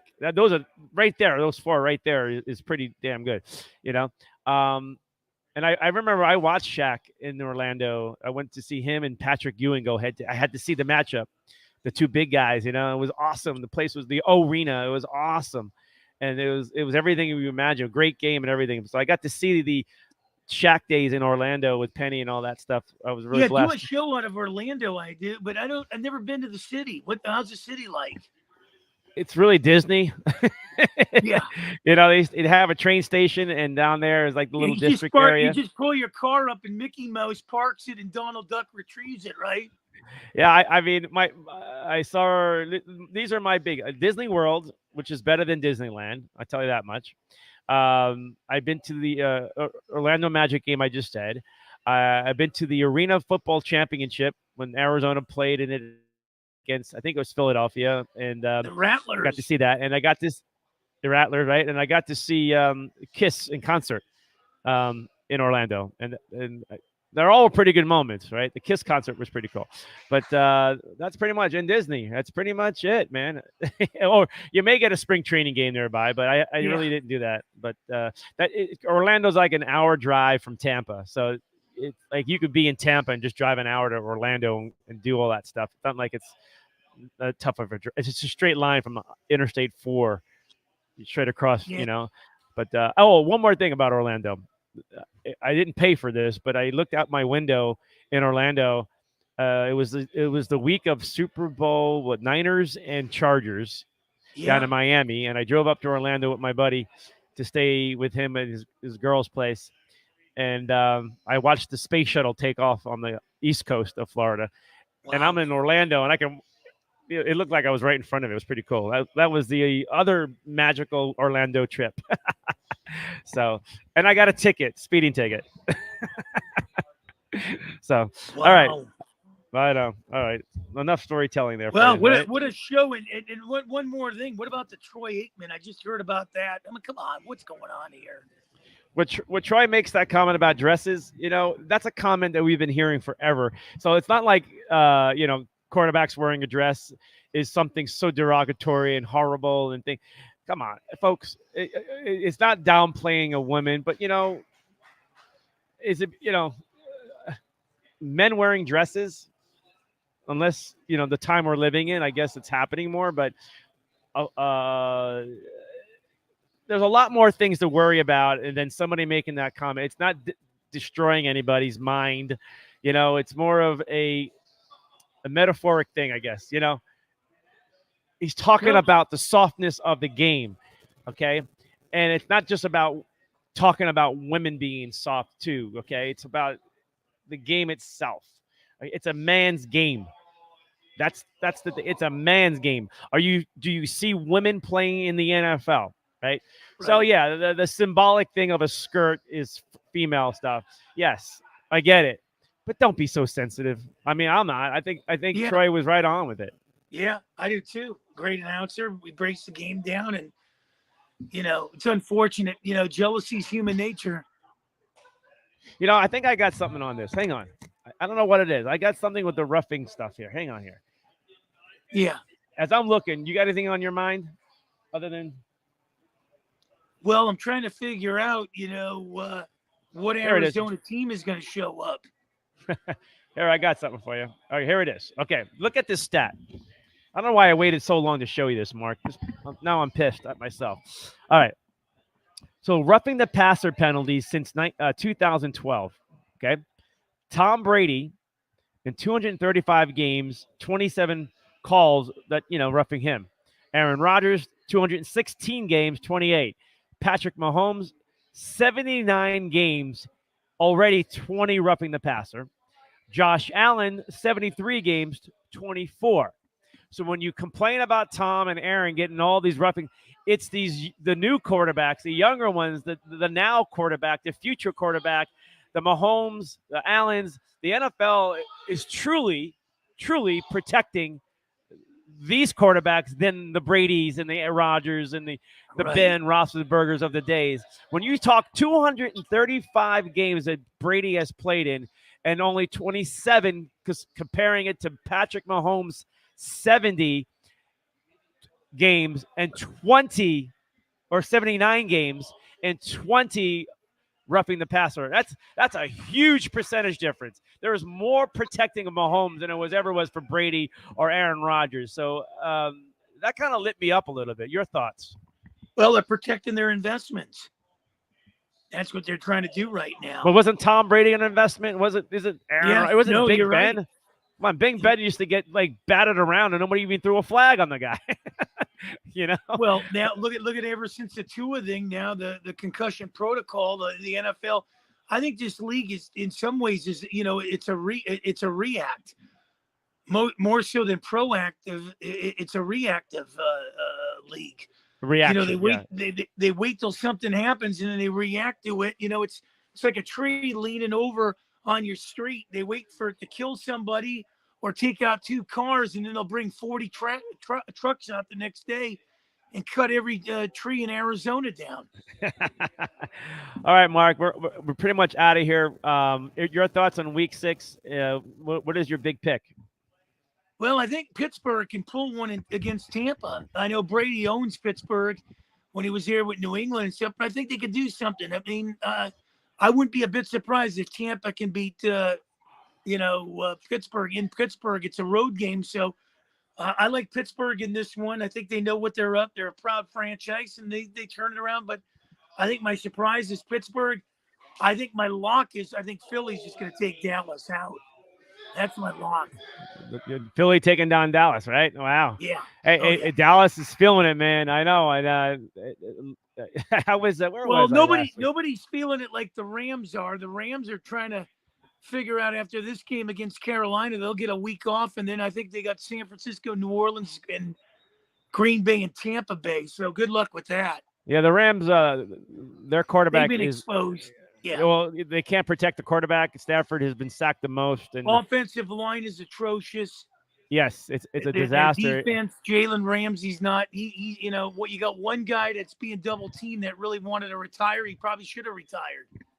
Mark, they're gonna go make trades. They're gonna find ways to patch this thing up again, like they always do with the Rams itself, and we'll see how it plays out. But if Garoppolo continues to improve and get back into the groove, that Niner defense is better than it was before. They got a lot of talent. If they can stay injury free, they are the team. And I picked San Fran before the season start to be the team to beat because I felt like they were more ready to win that division.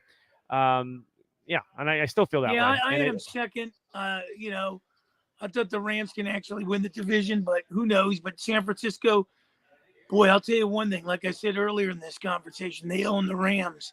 And McVay hasn't figured out a way to beat them. He might have a Super Bowl, but he hasn't beat the 49ers yet. You play him twice a year. Well, here's my scenario. Giants beat the Ravens. Cowboys, if they beat the Eagles, there's a heck of a three-way-ish kind of tie, even though there's tiebreakers already in there. But each team will have a loss, and each team will have be 5-1. Well, how about my Redskins? What are they doing now? They were losing 7-3. They're up 12-7 late in the game, and it's nothing pretty. It kind of reminds us of that Denver-Seattle game we watch, and kind of reminds me of a lot of Denver games. I don't know how Denver. Denver has been on TV so much early, and it's been the lousiest games. Like, why was just a Russell Wilson? That's all it was about. They played right into the politics of showcasing star names, but he's not performing, man. Russell Wilson. And can we not watch a Bronco game for a while? Yeah. But anyway, man, Chicago's threatening. Last week, I can't wait to get in here next week when there's a party in San Diego. Hang on here. I don't think that's a touchdown. You got to see this play, Mark. I don't know. So it's late in the game. At the goal line, this could be a fourth down play here. A ball thrown into by the pylon, caught by a Bear player, right? Wow. But as he's trying to catch the ball, I'm going to look at it again. He's right at the goal line. Now, does he have control? It's a touchdown. It's right on the line. And now, if the ball is loose, it's all about the ball. If it's possession or not, it is a touchdown. And we need another angle. This is like a touchdown, and Bears take the lead. Well, the Commanders are in command. This is like this is the most exciting part of the whole night with this game. This is embarrassing, but it all depends on if you have control, and if not, the ball's at the half-yard line. It's pretty wild stuff. Anyway, this is. I talked about this early on, Mark. I said the only thing that's going to happen, people are going to tune into this game late because it's so boring just to see what happens, and so it's not a touchdown. On a 4th down throw, the Bears try to win the game there. The ball's at the 1.5 yard line, so they got to get it out of the end zone. Washington gets the ball back. Not a touchdown. How much time? No, the review. Oh man, it's over. It's over. They're walking off the field. It was like the last play of the game. It would have been a walk-off moment just about. So the Washington Commanders are going to win this game. And they won it. 12-7. Yeah, they saved their season. They're 2-3 now. 2-4. 2-4. Yeah, 2-4. Yeah, ugly win, but you got to get those ugly ones because if you find your groove, then you're on a roll, then you're hanging around. They still got. I still think they got Green Bay in there. They get Cleveland. They got some games. They got to go to San Francisco on Christmas.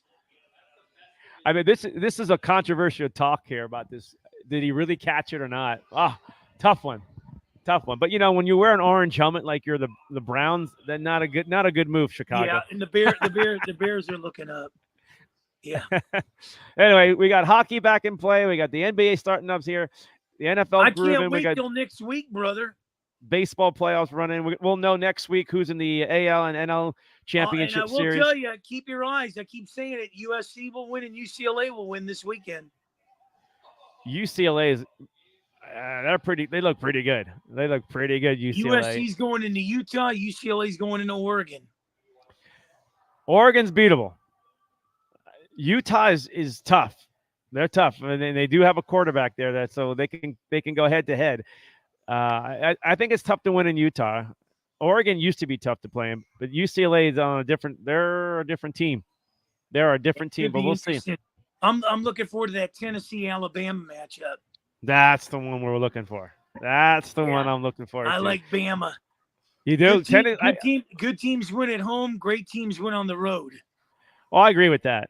I just want to see. I want to see Tennessee up against a better team, and they're playing lights out, and the Volunteers. But this will. Hey, they win this game, they throw themselves right into the national championship picture in the top 4 if they win this game. And Alabama loses, depending how they lose, they're still in the top 4. That's how it is with Bama. Yeah, I'll tell you, great field in Tennessee, man. I've never been there, but man, oh man, is that a great field. Kind of that checker dome mentality. Okay, brother. All right, Mark, I know you got to roll, man. I appreciate your time. I love you, man. I can't wait till next Thursday. Hanna Mancini rocking it almost 1 strong hour after we had Kip Cross on the show. Mark, man, you're doing it right. Hey, Mark, guess what? This show was broadcast on Roku TV. Okay, wow. ASAP network on YouTube. Also, the YouTube channel that we have here on Hanna Time itself, Facebook, not Instagram, but also Twitch. Been on Twitch Live and also on LinkedIn. So we're all over the social media. LinkedIn, so you are the man. LinkedIn is amazing, man. I love LinkedIn. We're all there. Yeah, unbelievable. So blessed to be partnered up with you, my brother. Yeah. So Roku Say TV, hi to buddy. JJ too at the Grub Shack in East Mesa, Arizona for me. He's a Bronco fan and a former Colorado Buffalo. I like the bus, man, with them black outfits, man. I want a buffalo burger. That's what I want. Yeah. All right, man. We're out. I love you. Next week, brother. We'll Same see you time, Thursday same night. channel. All right, man. Mark Mancini turning it upside down. Appreciate his comments. Always good. It's a long day, man. Thursdays are long, right? But we appreciate you coming in on Hanna Time here on Global Sports Broadcasting Network. Our sponsors scrolling at the bottom. Yes, we are all over the media, social media map right now. Check us out. Also, anytime we're on, we're going live on 6 different platforms. Hanna Time. Cornelius Brad Hanna on a Thursday night. It's over for now. We'll see you Sunday after the Cardinal game, Cardinal post game, right here, Global Sports Broadcasting Network itself. All right, guys, we'll have a good Thursday night.